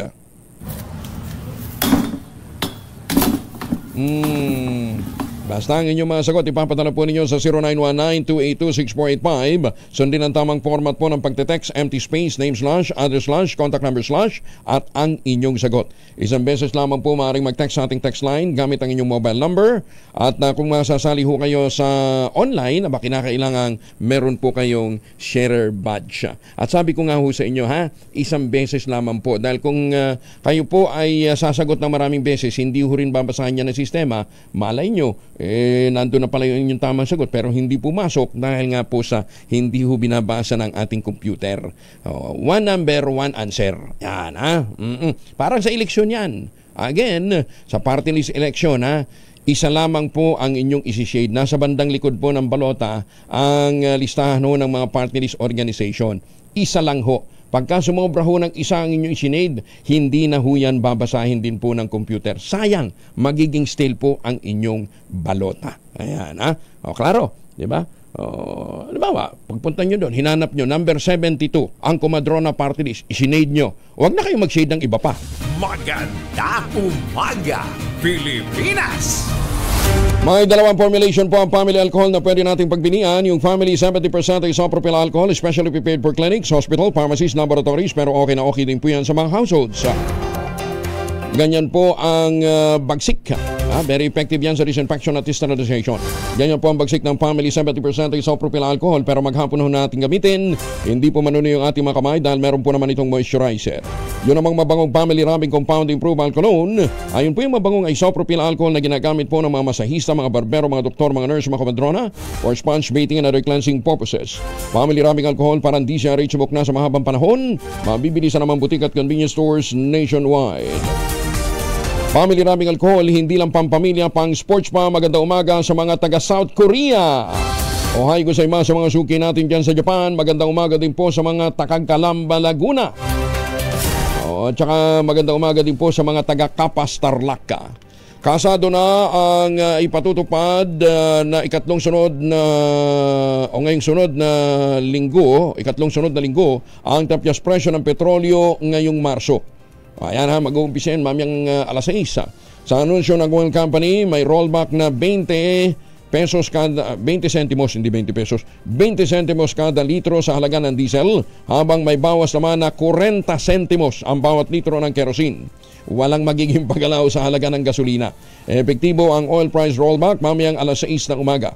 Ayon sa Department of Energy, nagtulak sa pagbaba ng presyo ng petrolyo ang bumababang demand nito sa Estados Unidos, ang pangamba na magkakaroon ng oversupply sa merkado dahil sa plano ng OPEC Plus na magdagdag ng oil production sa pagpasok ho ng Abril. So 20 ho ang magiging tapyas presyo sa crudo, 40 centimos naman sa kerosene. Pero pagka nag-increase yan, hataw to the max. Meron lang tayo naglulukohan, di ba? Rollback 20, 40. Susunod na araw, 20, 40. Tapos biglang mag-i-increase. Pag nag-increase, piso, 1.20. Buhay pa tayo. Impeachment trial kay BP Inday Sara hindi maapektuhan sa kaso ng kanyang ama sa ICC. Ayon naman kay Senate President Chis Escudero. Detalye ng balita mula kay Raymond Dedpa sa RH 28. Good morning, Raymond. Hindi maapektuhan ang impeachment trial kay Vice President Sara Duterte kahit na nililitis din ng International Criminal Court o ICC ang kanyang ama na si dating Pangulong Rodrigo Duterte. Ayon kay Senate President Francis Chis Escudero, magkaibang kaso ang kinakarap ng dalawa, kaya't walang problema.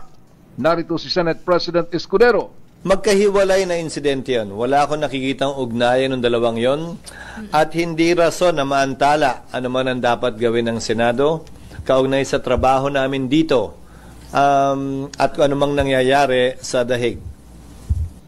Sabi ni Escudero, hindi malayong magkasabay ang hearing ng dalawang kaso dahil sa September 23 pa ang susunod na hearing ni dating Pangulong Rodrigo Duterte, habang ang impeachment laban kay Vice President Sara ay maaring masimulan na ang proseso sa pagbabalik ng sesyon ng Senado sa June 2. Gate ng Pangulo ng Senado, walang batas na nagbabawal sa kanilang mag-impeachment dahil sa mga nangyayari sa ibang lugar o kaya ay sa ingay ng protesta sa labas. Narito muli si Senate President Chis Escudero. Wala sa batas na ipagpapaliban namin ang impeachment dahil may ICC. Wala sa batas na ipagpapaliban namin ang impeachment dahil may kilos protesta. Walang ganong basihan para magbago anumang ninanais o direksyon ng schedule na nais naming tahakin sa ngayon. Ito si RH28 Raymond Dadpaas para sa DZRH, una sa Pilipinas, una sa Pilipino. Maraming salamat, Raymond. Tuloy naman ang pagbibigay serbisyo ni Senator Bongo sa kabila ng kalungkutan at mabigat na pinagdaraan ngayon ang dating Pangulong Digong Duterte. Sinabi ni Senator Go, lalong tumibay ang determinasyon nila na ilapit ang serbisyo sa kapwa Pilipino. Ayon kay Mr. Malasakit, palagi niyang isinasapuso ang payo ni Tatay Digong na gawin ang tama. Unahin ang interes ng bayan at ang kapwa Pilipino. Bilang patunay, nagpatuloy din si Senator Go sa pagbibigay ng serbisyo sa mga residente ng bagong silangan sa Quezon City. Patuloy din ang panawagan ni Senator Go sa publiko, ipanalangin si Tatay Digong, lalo na sa pagdating sa kanyang kalusugan at kaligtasan. Lahat po, halos karamihan po lumabas, nakiisa. Nananawagan po na please bring Tatay Digong home. Please bring PRRD home. Bring him home. Yan po ang panawagan ng lahat. Hindi lang po Dabawenyo. Buong Mindanao, taga Visayas, taga Luzon. At mga OFWs natin, buong mundo po nananawagan. Yung iba po tumigil sa pagtatrabaho para lang po manawagan at ibalik si Tatay Digong. Ibinahig naman ni Speaker Ferdinand Martin Romualdez sa mga maaaring maging susunod na lider sa mundo na isinusulong ng administrasyon ng Pangulong Bongbong Marcos ang isang foreign policy na nakabatay sa kapayapaan, ngunit patuloy umanong ipaglalaban din ang soberenya ng bansa. Ginawa ni Speaker Romualdez ang pahayag sa pagbubukas ng plenary ng Harvard World Model United Nations 2025 Conference sa SM Ora sa Taguig nitong nakalipas na ilang araw. Ang World Model United Nations 2025 ay taunang pandaigdigang Model United Nations Conference na inorganisa ng mga mag-aaral ng Harvard University sa pakikipagtulungan ng isang host university sa iba't ibang lungsod bawat taon. Ayon kay Romualdez, ang parehong diwa ang gumagabay sa kasalukuyang liderato ng bansa. Sinabi ni Speaker Romualdez na sa mga delegado ng komperensya na minana nila ang isang mundo na masilimuot at sa ilang paraan mas sensitibo kaysa sa dati. Tinalakay din ni Romualdez ang hamon sa pamumuno at batid ng mga pinuno ng bansa, ang bigat ng hamon ng pamumuno. 14 minuto na makalipas ang alas 5 ng umaga. Ay, magandang umaga sa ating mga magsasaka dyan po sa lalawigan ng Quezon. Swerte ho ninyo, hindi nyo masyadong pinoproblema ang pagbaba ng presyo ng mga bilihin kasi meron na kayong mga high value crop na katulad po ng cacao beans. Pinoprocess para maging tangerine chocolate ang brand ng mga magnaniyog ng mga magsasaka dyan po sa lalawigan ng Quezon. Natulong po ni Dr. Helen Tan yung po mga planting material ng kakao galing Davao. Hinakot po yan sa ilalim po ng mga nyugan dyan po sa lalawigan ng Quezon. Itinanim para mag-produce ng dekalidad na cacao beans. Pinoprocess para maging tangerine chocolate. Available ang tangerine chocolate sa 0919-095-5935. Ang 10 variants po ng tangerine chocolate na mga raw material ay galing din po sa ani ng mga magsasaka. Pwede po niyong i-check sa tangerinechocolate.ph. Ang sabi nga po ni Dr. Helen Tan, tangkilikin natin ang gawang atin dahil talagang ito'y po pwede ho nating ipagmalaki.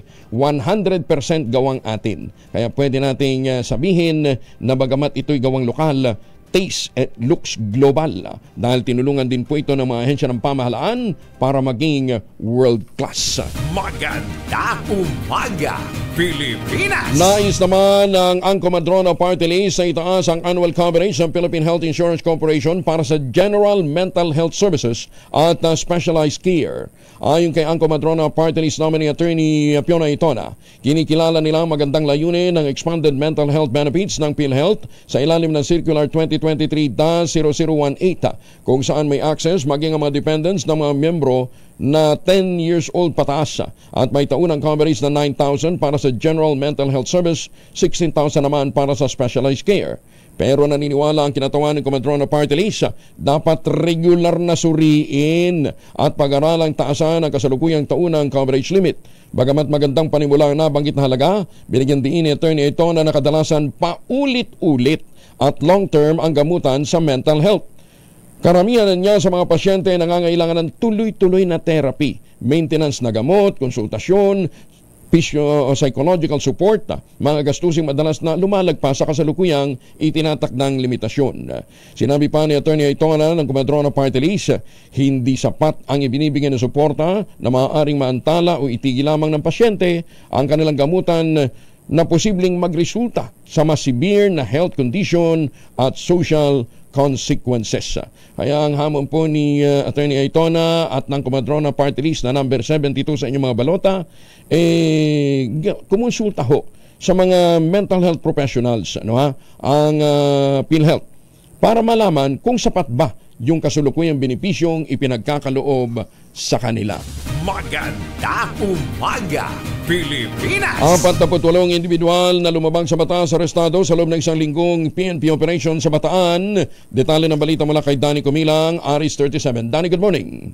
Sa isang linggong operasyon laban sa kriminalidad mula Marso 10 hanggang 16, 2025, matagumpay na naaresto ng Bataan PNP ang 48 individual na sangkot sa iba't ibang mga illegal na gawain na paglabag sa batas. Sa isinagawang mga anti-illegal drug operation, nakumpiska ang shabu na may kabuang halaga na 293,948 pesos. Samantala, bilang bahagi ng kampanya laban sa loose firearms, kasabay ng mahigpit na pagpapatupad ng COMELEC gun ban, nakakulekta ng 35 baril mula sa iba't ibang lugar sa lalawigan.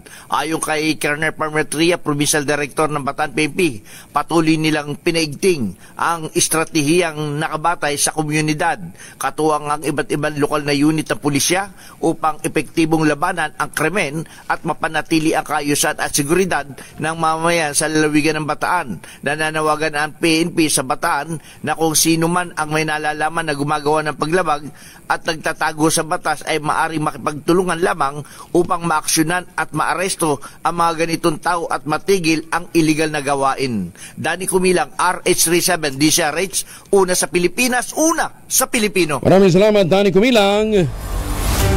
Hindi dumalo ang mga matataas na opisyal ng Bangsamoro Autonomous Region in Muslim Mindanao sa pagdinig ng House Committee on Public Accounts kahapon.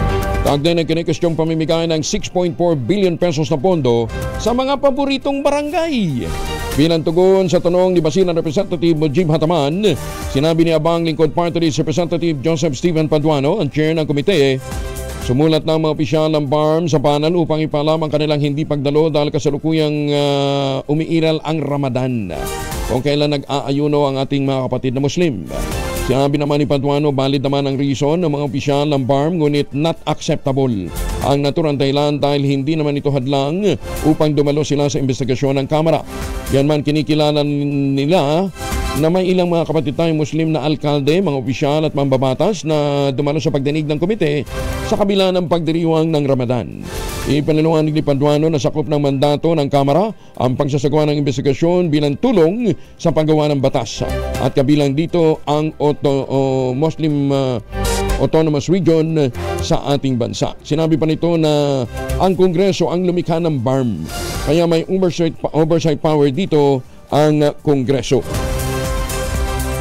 Inihirit naman ng isang House panel sa Commission on Audit ang pagsasagawa ng fraud audit sa paggamit ng Bangsamoro Autonomous Region in Muslim Mindanao ng 6.4 billion pesos Local Government Support Fund o LGSF. Ipinunto ni House Assistant Majority Leader si Alonto Adjong ng Lanao del Sur. Batay sa panload na auditing policies ng COA, ang Central Office ay may responsibilidad sa pag-audit ng mga pondong lumalagpas sa 15 million pesos. Binigyan din ni Adjong na dapat na makialam na ang National Office ng COA sa pagsusuri sa paggamit ng BARM sa kanilang Local Government Support Fund.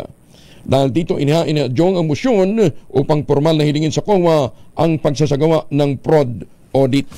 Magandang umaga, Pilipinas! 5:21. Umaga, Pilipinas! 27 makalipas ang alas 5 ng umaga, Masantosyo Kabasanid si Kamin sa ating mga kababayan dyan sa Asinggan, Pangasinan. Napapanahon ang pagbabalik ng regulasyon ng mga produktong petrolyo para maprotektahan ang mga consumer at mga tsuper sa labis na biglang pagtataas ng presyo ng mga petroleum products. Ito naman ang pangunahing isusulong sa Kamara ng LPG Marketers Association o LPGMA Party List. Pinangungunahan ito ni Ginoong Arnel T. Matatandaan si dating Congressman Arnel T ng LPGMA Party List ang nagsulong kaya't naibalik ang regulasyon ng gobyerno sa LPG industry matapos may sa batas ang Republic Act 11592 o ang LPG Law. Dahil nagsilsilbing resibo na ang batas na ito, kumpiyansa si Congressman T. Maaaring maibalik at makontrol ng pamahalaan ng presyo ng gasolina at diesel, maging ang pagtanggal ng pinapataw na excise tax. Sinabi pa ni Congressman T, Mas murang presyo ng petrolyo at mas maayos na LPG industry ang tinitiyak na resulta kapag nakabalik ng Kongreso ang LPGMA Party List. Ang numero po nito 136 sa likurang bahagi ng ating mga balota. Maaring sa loob ng kulungan gugulin ang dating Pangulong Rodrigo Duterte ang kanyang nalalabing araw kapag napatunayang guilty ng International Criminal Court sa The Hague, Netherlands sa kasong mass murder. Na ang paglilitis ay maaaring tumagal naman ng 6 na taon. Ayon kay House Deputy Majority Leader Paulo Ortega ng La Union, nahaharap ang dating Pangulo sa 43 counts ng murder sa kasong crime against humanity at isang conviction sa bawat kaso ay nangangahulugan ng life imprisonment. Si Mayor Digong ay magdiriwang naman ang kanyang 80th birthday sa darating na March 28.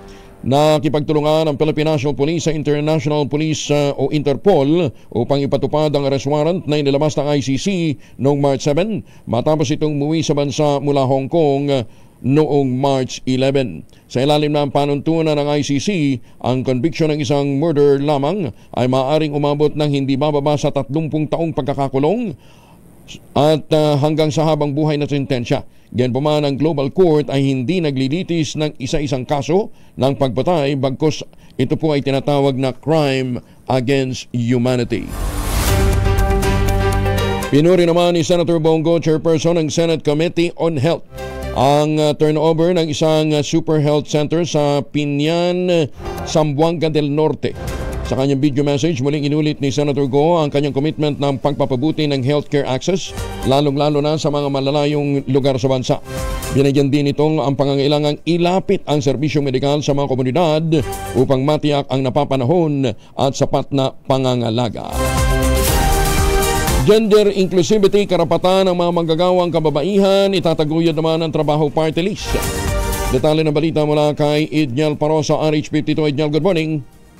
Kasabay ng pagdiriwang ng National Women's Month ngayong Marso, ibinandera ng Trabaho Party List ang isa sa mga layunin nitong tulungan ang mga may hirap na kababaihan at itaguyod ang kanilang karapatan sa hanap buhay.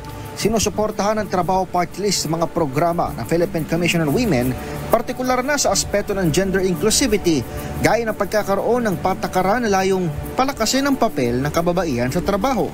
Sa pangunguna ng celebrity advocate na si Melay Cantiveros Francisco, Trabaho Party List nominees na sina Attorney Johan Bautista at Ninay Chavez, inikot ng grupo ang iba't ibang lugar sa Malabon at Pasig upang magbigay inspirasyon sa mga manggagawa.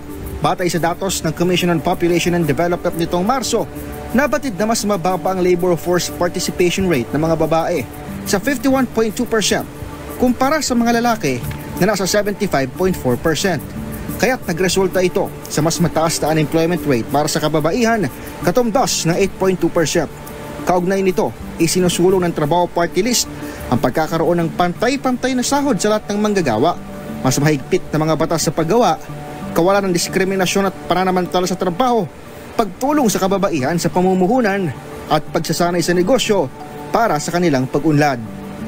Ito sa Edniel Parosa, nag-uulat para sa DZRH. Una sa Pilipinas, una sa Pilipino. Maraming salamat, Igel. Umaga, Pilipinas! Ay, magandang umaga ho sa ating mga kababayan dito po sa lungsod ng Maynila. Kumusta na ho kayo, ha? Grabe yun, dami. Yaman pala ni Isko. Oo, may mga nagpadala ho sa atin ng ng summary ng yaman ni Isko. Meron siyang Jollibee sa Pretel. Mga 80 million daw pong halaga nun. No? Tapos may penthouse siya sa Albany Residences.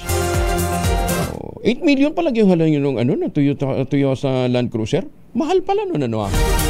Tapos meron ding restaurant sa BGC. May dalawang bahay sa Alabang. Ewan ko, totoo yan, ha. Pero sa Alpaland, meron din siya, sa Baguio, meron din siyang bahay. Doon yata sila nagpupunta pagka yaman ni Mayor Isko, ha. Ay, susmi, kaya pala ang daming tumatakbo talaga para maging politiko, ha. Para makalikom ng pondo, para din sa kanilang magandang kinabukasan. Ayan, ha. Pero ito naman, mas maganda ito. Merong isang congressman, di ba, naglansad ng project, ibinida pa, ha? Pakinggan natin, ha? Yung ibinibida ni Congressman Franz Pumaren nang ilunsad niya ang isang proyekto sa kanyang distrito 3 months pa lamang matapos siyang umupo. Ayan, ha? Ito, pakinggan natin. Ating mga barangay officials, magandang umaga. Kagaya po ng sinabi ni Cap, as promised, ito pong proyekto po natin, alam ko po, magkakaroon po tayo ng nagkaroon ng public consultation. Ito po ang tinatawag natin ng 1 step backward, 2 steps forward. Ano po ba ibig sabihin yun? Siyempre habang ginagawa to, magkakaroon po tayo ng medyo hindi magiging kumbinyente dito sa lugar na to. Pero after a year, ito po isang magiging landmark project po natin dito sa Pansol, Barangay Pansol, because magkakaroon na po ng 2-story parking para dito po sa Barangay Pansol. Tayo po ay gumawa ng history dito sa bilang kongresista. Less than 3 months, 5 months, meron na po tayo mga landmark project. At ito ay isang pasasalamat, kagaya na sinasabi ko, dito po sa Barangay Pansol. Kahit na anong takbuhin ko, laging ginagawa niyo po kong number 1. Okay? Dahil dito, ang constituents ko, ang first priority talaga. Okay, maraming salamat! Ayan. Hindi po fake news yan, ha. Ito ngayon yung, ito yung naging status ng project. After 3 years, poste lang yung naitayo. Ayan, poste lang naitayo. Yan ho yung inilunsad na yan, ha. 3 months after na siya po ay manalo, ayan, no, poste lang ho naitayo. At dahil nabatikos ho natin, at sabi niya nga, fake news yan. Ito na ho ngayon ang status. Pinutol. Tinanggal ho yung mga nakatayong mga poste. Ang tanong, saan napunta yung pondo dyan? Magandang umaga, Pilipinas! Itanong nyo kay Batman, 35 na makalipas ang alas 5 ng umaga. Kasama si Kuyang Angelo Palmones. Magandang umaga, Pilipinas! 39 na makalipas ang alas 5 ng umaga, may nag-message kagad sa atin. Kaya daw po dinimolish yung naturang project. Ala daw palang building permit.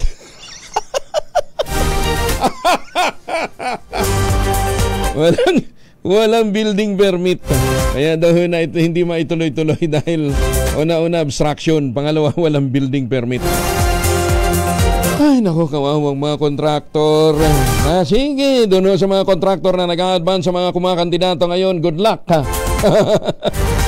Asa pa kayo makakasingil kayo pagkatapos ng eleksyon? Ay, naku, ewan ko sa inyo. Alam ho ninyo sa mga kaibigan nating mga kontraktor, habang tinotolerate ho ninyo yung ganyang klaseng kagawian ho ng mga mambabatas ho natin, ng mga politiko natin, hindi ho talaga aasenso ang Pilipinas. Ay, mantakin ho ninyo ang project halimbawa nagkakahalaga ng 200 milyon. I-advance na kaagad yung 15%. Pagkatapos meron pang tongpatch yung iba pang mga gustong makinabang dun sa proyekto. Swerte na lang, sabi nga ni Mayor Benji Magalong ho ng Baguio, swerte na lang kung meron 45% ng cost ang napupunta ho talaga sa mga project. Panahon ho ng eleksyon, kaya dapat nagpapasya ho kayo ng sakto, ha? 41 na makalipas ang alas 5 ng umaga, oras na para tayo po yung mag-ultabayo. Pero sabi nga po ng mga dalubhasa, 1 oras bago matulog, 2 kapsula para mas ma-enjoy natin ang mga benefits niyan, ha? Ano pong ultabayo? Ang ultabayo po ay postbiotic with Lactococcus lactis strain plasma. Ito po ay dumaan sa mahabang clinical trial sa Japan, hindi po testimonial o mga kwentong kutsero, kundi human clinical trial. Ayan ho naman, hindi naman din isi-certify po ng Food and Drug Administration kung hindi talaga dumaan sa naturang proseso. Ano ha? Halal certified din po yan. Ano ha? Ang bawat kapsula po ng Ultabayo ay nagtataglay ng 50 billion cells ng Lactococcus lactis strain plasma. Kaya napaka-potent po nito na pagpasok po sa ating katawan, na-activate po niya yung PDC, yung plasmacetoid dendritic cell. Yan po yung tinatawag na madalubhasa na commander ng ating immune system. Ayun na. At yan po nagtataboy ng mga toxin sa ating katawan. at napapanumbalik ang lakas ng ating immunity, natutulungan tayo ma-achieve ang magandang tulog. Pag magandang tulog, syempre meron kang panlaban sa puyat, pagod at stress. Yan po ang ilan lamang sa mga benepisyo ng Ultabio. Kung may mga concerns pa po kayo, mag-text po kayo sa 0917-110-6580. Ulitin natin ha, 0917-110-6580. Ang Ultabio po ay available sa Mercury Drug, Amesco Drug, Pasmed Pharmacy, Joann's Pharmacy at sa Curamed. Pero huwag natin kalimutan, ang Ultabio po ay hindi gamot at hindi dapat gamitin panggamot sa anumang uri ng sakit. Bagong balita, bagong impormasyon, kasama si Kuya Angelo Palmones. Magandang umaga, Pilipinas! 42 na makalipas ang alas 5 ng umaga, hindi labag sa batas ang pag-aresto ng isang arresting officer nang walang kopya ng warrant of arrest. Ito naman ang nilinaw ni Attorney Igon Cayosa, dating presidente ng Integrated Power of the Philippines, sa panayam ng programang Balansyado. Kaugnay ito ng isang video kung saan makikita ang pag-aresto ni CIDG Director Police Major General Nicolas Torres sa dating Pangulong Rodrigo Duterte. Paniwanag ni Cayosa, nakasaad sa Rules of Court ng Korte Suprema at Rule 113 ng Rules of Criminal Procedure. Pwedeng mag-aresto kahit walang kopya ng arrest warrant sa oras ng pag-aresto, ngunit dapat ipakita ito sa lalong madaling panahon. Kung titignan natin yung Rules of Court issued by the Supreme Court under Rule 113, Section 7, nakalagay kasi doon, the officer yung nag-serve ng warrant need not have the warrant in his possession at the time of the arrest. But after the arrest, if the person so requires, the warrant shall be shown to him as soon as practicable. As soon as practicable. Service of warrant. Ba't naman kasi hindi ka lang muna kumuha ng warrant, para maipakita mo at saka ma-challenge nung inaakusahan mo. Diba? Ikaw ba? Halimbawa, bigla kang pasukin sa bahay. Inuhuli kita. Sabihin ng warrant of arrest na ito. Asan ang warrant mo? Isama na muna kita. Kaya nga po may warrant diba? Kaya nga may service of warrant parang yan, search warrant for example. Pwede ka mag-search ng bahay kahit wala kang search warrant? Ginagawa ngayon ng mga law enforcer yan Diba, nakakatakot yan, delikado yan. Matake mo, hahalugin yung bahay mo. Asan ang search warrant nyo? Kukunin ko muna sa opisina, nakalimutan ko. Nando sa... Ayun. Kaya nga mayroon tayong tinatawag na rule of law. Huwag nyo nang bigyan ng katuwiran. Kung mali, mali. Diba? Hindi yung... Sige nga, kung halimbawa, kayo lalapitan ka ngayon, wala ka namang ginagawang masama. Bigla kang dadamputin. Arestado ka! Angelo! Arestado ka! Dahil tinawag mo kaming pogi. Tinawag mo kaming bahugilok. Di ba? Arestado ka. Asan ang warrant of arrest ko? Sa opisina. Tupalo. Diyos may Ginoo. Hindi. Malo Cabral, papasukin namin ang bahay mo, hahalugugin namin dyan. Kasi may tinatago ka dyang malaking kayamanan. Kayamanan niya Masita. Nandiyan sa bahay mo. Asan nung yung search warrant? Mamaya na. Nasa opisina. Magandang umaga, Pilipinas! Service of warrant nga po Huwag mo natin bigyan ng katuwiran isang bagay na palagay naman natin mali dahil baka mamaya abusuhin Di ba? Ay nako, pagka ganyan kasi yung mga mindset na binibigyan natin ng justification ang isang pagkukulang natin, baka hugayahin kasi sa ibang Teka, you're under arrest. Asa anong arrest warrant ko? Wala. Teka muna, dali mo. Hindi.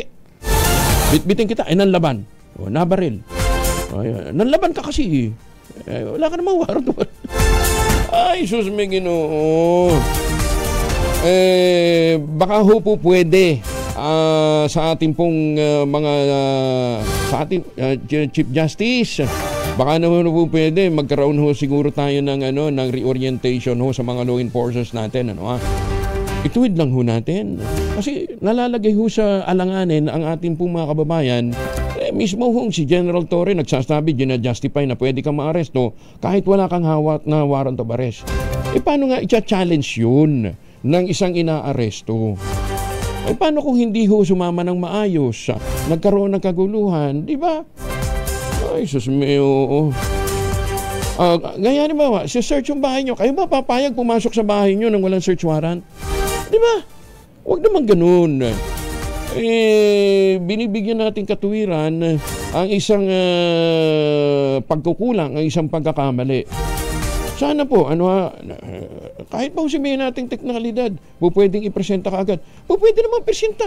Ba't hindi mo binitbit? Ba't hindi mo ipinakita? Di ba? Babasahan mo ng Miranda Doctrine, you have the right to remain silent. Teka muna, i-challenge ko nga wala kang warrant of arrest Ano bang kasalanan ko? Anong kaso ko? Hindi. Basta may warrant of arrest ka nandun sa opisina. Pwede ba naman yun? Di ba kaya service of warrant? Nakatenga pa rin ang request si Vice President Sara Duterte na regular na mabisita ang kanyang amang sinating Pangulong Rodrigo Duterte sa detention facility ng International Criminal Court o ICC sa The Hague, Netherlands. Sa isang online press conference, sinabi ng dating presidential spokesperson na si Attorney Jory Roque, hindi kasi napipirmahan ang dating Pangulong Duterte ang dokumento na kumikilala sa kanyang anak bilang isang abogado o kanyang abogado. Maliwanag ni Roque, oras na mapirmahan na ito, pwede nang madalaw ni BP Inday nang madalas ang kanyang ama sa loob ng detention facility. Ulitin ko po kung mag-a-apply si VP Sara, it's only because she needs access to the President. And as a family member, mukhang every visit requires communication with the detention. 48 na makalipas ang alas 5 ng umaga. Babalik ko tayo. Binangon ng Rizal at mga kalapit na mga bayan dyan po sa lalawigan ng Rizal, meron hong inaalok ho ang St. Monique Ballet, most prestigious project ngayon dyan sa Binangon ng Rizal. Meron ho silang townhouse model na Bianca, 2-story townhouse ho yan, may balcony na meron 2 hanggang 3 bedrooms. Ayun, pwede nyo mabili ito through Pag-ibig Financing at less than 20,000 pesos a month, 30 years to pay. Tawag na po sa 0917-719-7908 para po sa karagdagang detalye. St. Monique Ballet, the most prestigious project dyan po sa Binangonan, Rizal. Ay, magandang umaga kay Mayor Senny Mendoza dyan sa Talisay, Batangas, Justice Max De Leon ng Court of Appeals. Good morning po At syempre kay Ambassador Harry Emping, magandang umaga din po sa inyo At sa lahat ng ating mga suking taga-subaybay, good morning. Magandang umaga, Pilipinas. Andali, mamamalengke muna tayo. Sambay lang, Jun Di Makutak at papasukin muna natin ang palengke report ni Giselle Ricoport na sa La Huerta Public Market. Giselle, good morning. Good morning, Kuyang Angel. Nagsimula ng bumaba ang presyo ng karne ng baboy dito sa La Huerta Public Market sa Parañaque City mula sa 420 kada kilo noong nagkalipas na linggo, 400 na lamang yung kada kilo ng liempo ngayon.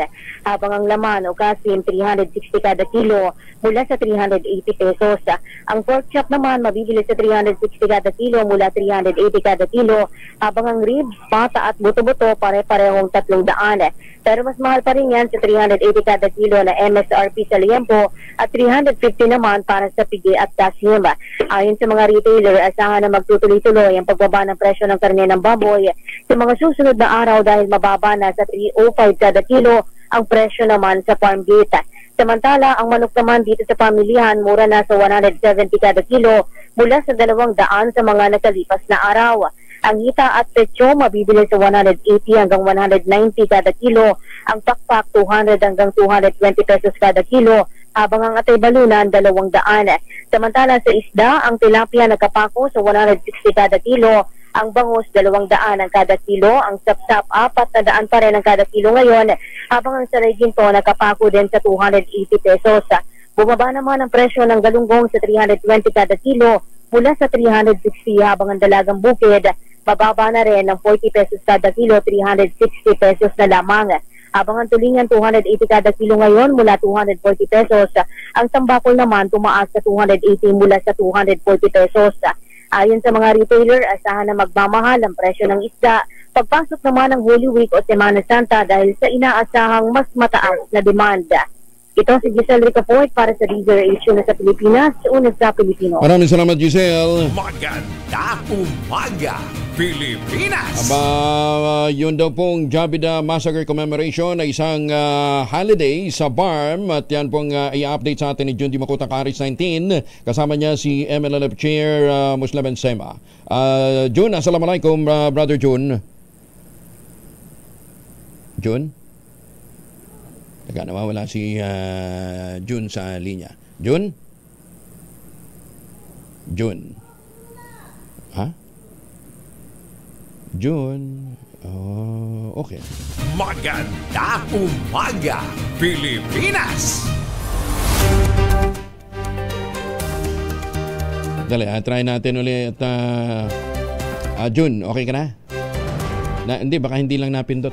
Nanindigan naman si dating Senator Panfilo Lacson na hindi pa rin tatanggap ng pork barrel sakaling palarin na manalo sa 2025 midterm elections. Sa panayam ng DCRH at ng radyo natin, sinabi ni Senator Ping na kailanman hindi siya kumuha o tumanggap ng pork barrel. Aminado naman ang senador, naging mahirap sa kanya noong una, ipaunawa sa mga mamamayan ang kanyang desisyon, pero bandang huli, naintindihan nila matapos na pumutok ang issue ng pork barrel. Balikan natin si June Di Makutak. Okay na? Magandang umaga ho sa mga suki natin dyan sa Pikit, sa Kinapawan City at Samlang, North Cotabato. Magandang umaga din sa mga taga-Digos. Balikan natin si June Di Makutak. June, assalamualaikum. Alaikum. Salamat, Kuyang Angel. Ngayong araw na ito ay inaalala ang 57th anniversary ng Moro National Liberation Front. At ang araw na ito ay isa ring pag-alaala sa naganap na Jabida Massacre, na kung saan ay ilang mga kalalakihang tausug ang sinanay sa isla ng Bataan, at nung malaman nilang sila pala ay ilalaban sa para mabawi yung Sabah nung panahon ni Marcos, sila ay hindi pumayag at ayon sa istorya, sila ay minasaker. At ito rin yung araw kung saan umaklas at pinanganak ang Moro National Liberation Front, na kung saan ngayon ay pinamunuan na ito ng dating mayor ng Cotabato City na si Muslimin Sema, Kuyang Angel. At sa kanyang pakipagpulong kagabi kay Secretary Galvez dito sa Cotabato City, napag-usapan ang dapat pang mga gagawin, na mga na mai-impose na naaayon dun sa MNLF peace pact with the government, at ngayon ay kasama ang MNLF na pinaglalaban din ng MILF na para lang may sakatuparan itong mga nasa usapang pangkapayapaan, Kuyang Angel. June, nasa linya na natin si Chairman Sema. Muslimin Sema, Kuyang Angel, na sinisikap matawagan. Okay na, nasa linya na natin si Chairman. Chairman Mus, assalamualaikum. Waalaikumsalam, John D. Opo, kumusta na ho kayo?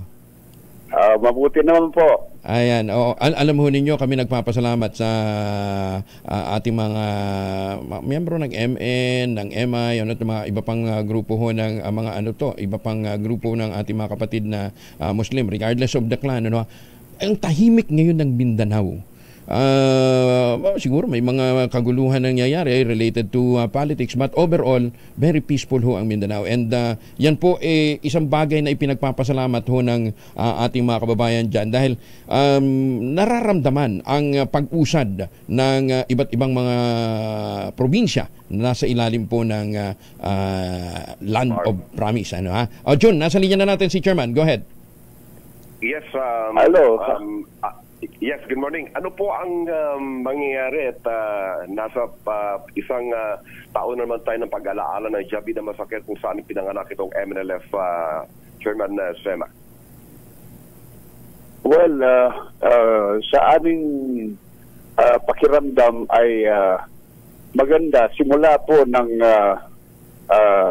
tinanggap po ng Moro National Liberation Front at kasunod ang pagtanggap ng Moro Islamic Liberation Front sa alok ng pamalahang Pilipinas na magkaroon ng pangkapayapaang pag-uusap, ay umusad po ang ating pangarap na maging mapayapa nga ang ating minamahal na Mindanao.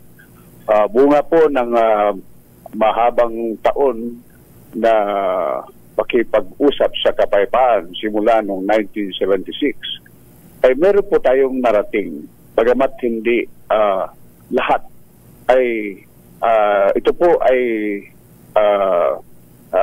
pakiramdam natin ay uusad at magbubunga ng magandang kabuhayan at magandang sitwasyon dito sa Mindanao at buong Pilipinas. Dahil ang kapayapaan dito sa Mindanao ay maging kapayapaan din ng buong Pilipinas. Yes, kagabi, Chairman Sena, nagkausap po ata kayo ni Secretary Galvez. Ano po ang portion lamang ng mga pinag-usapan ninyo may ugnayan sa mga dapat pang i-implementa ng MNLF? Opo, dahil bago yun ay meron po tayong mga pahayag. Ang Moro National Liberation Front ay nagpahayag po na ang lalo na itong sa huling yugto ng Transition Authority, bunga ng pagkakaroon ng convergence on the implementation of the Comprehensive Agreement on the Bangsamoro, na tinanggap po ng Moro National Liberation Front under our leadership na magkaroon ng convergence with the Moro Islamic Liberation Front, ay nakikita po natin, naramdaman natin na mayroong pagbabago. Yun pong sa implementasyon ng pagpipili ng mga ating representante sa Bangsamoro Transition Authority sa Parlamento ay mukhang hindi po tamang proseso dahil ang dapat po ay yung pong rekomendasyon ng liderato ng Moro National Liberation Front ang siyang pakinggan at tatanggapin upang ilagay sa BTA sa Parlamento. Subalit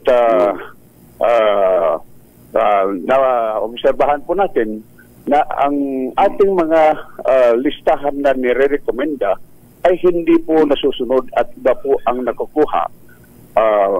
Itong huli ay nagtaka po kami dahil yung nakaupo na miyembro ng Parlamento ng Moro National Liberation Front na maganda naman ng performance, maganda ang lahat ng kanilang participation, ay biglang nawala at napalitan po ng isang miyembro na nagmula po sa rekomendasyon ng isang politiko.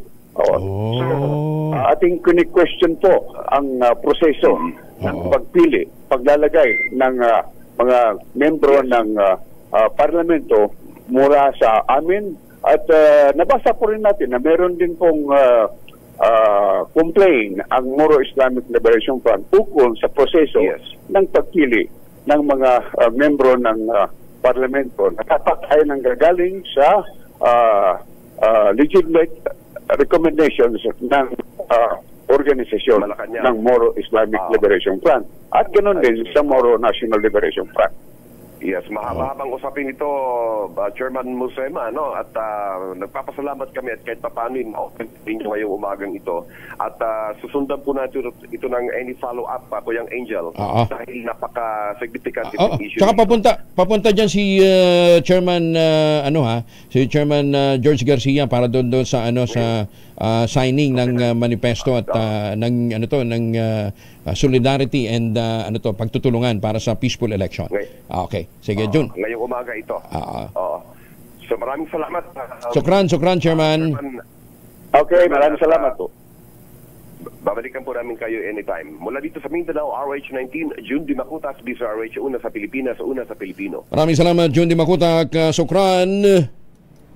Ay, bakit yun? Umaga, Pilipinas! Magtanim ng kawayan para sa kalikasan at kabuhayan. Susunod na po ang 2x2. Overtime na tayo, ha? Kung Angel po, sa Anglo Palmona, sigiwan sa inyo na isang magandang umaga. Maraming salamat sa inyong lisawang pagsubaybay, pakikinig at pagtitiwala. Ang ating quote of the day ngayong araw na ito ay mula sa Greek philosopher na si Epictetus. Ang sabi niya po, a man is not finished when he is defeated. He is finished when he quits. Maganda umaga, Pilipinas! 6:05. This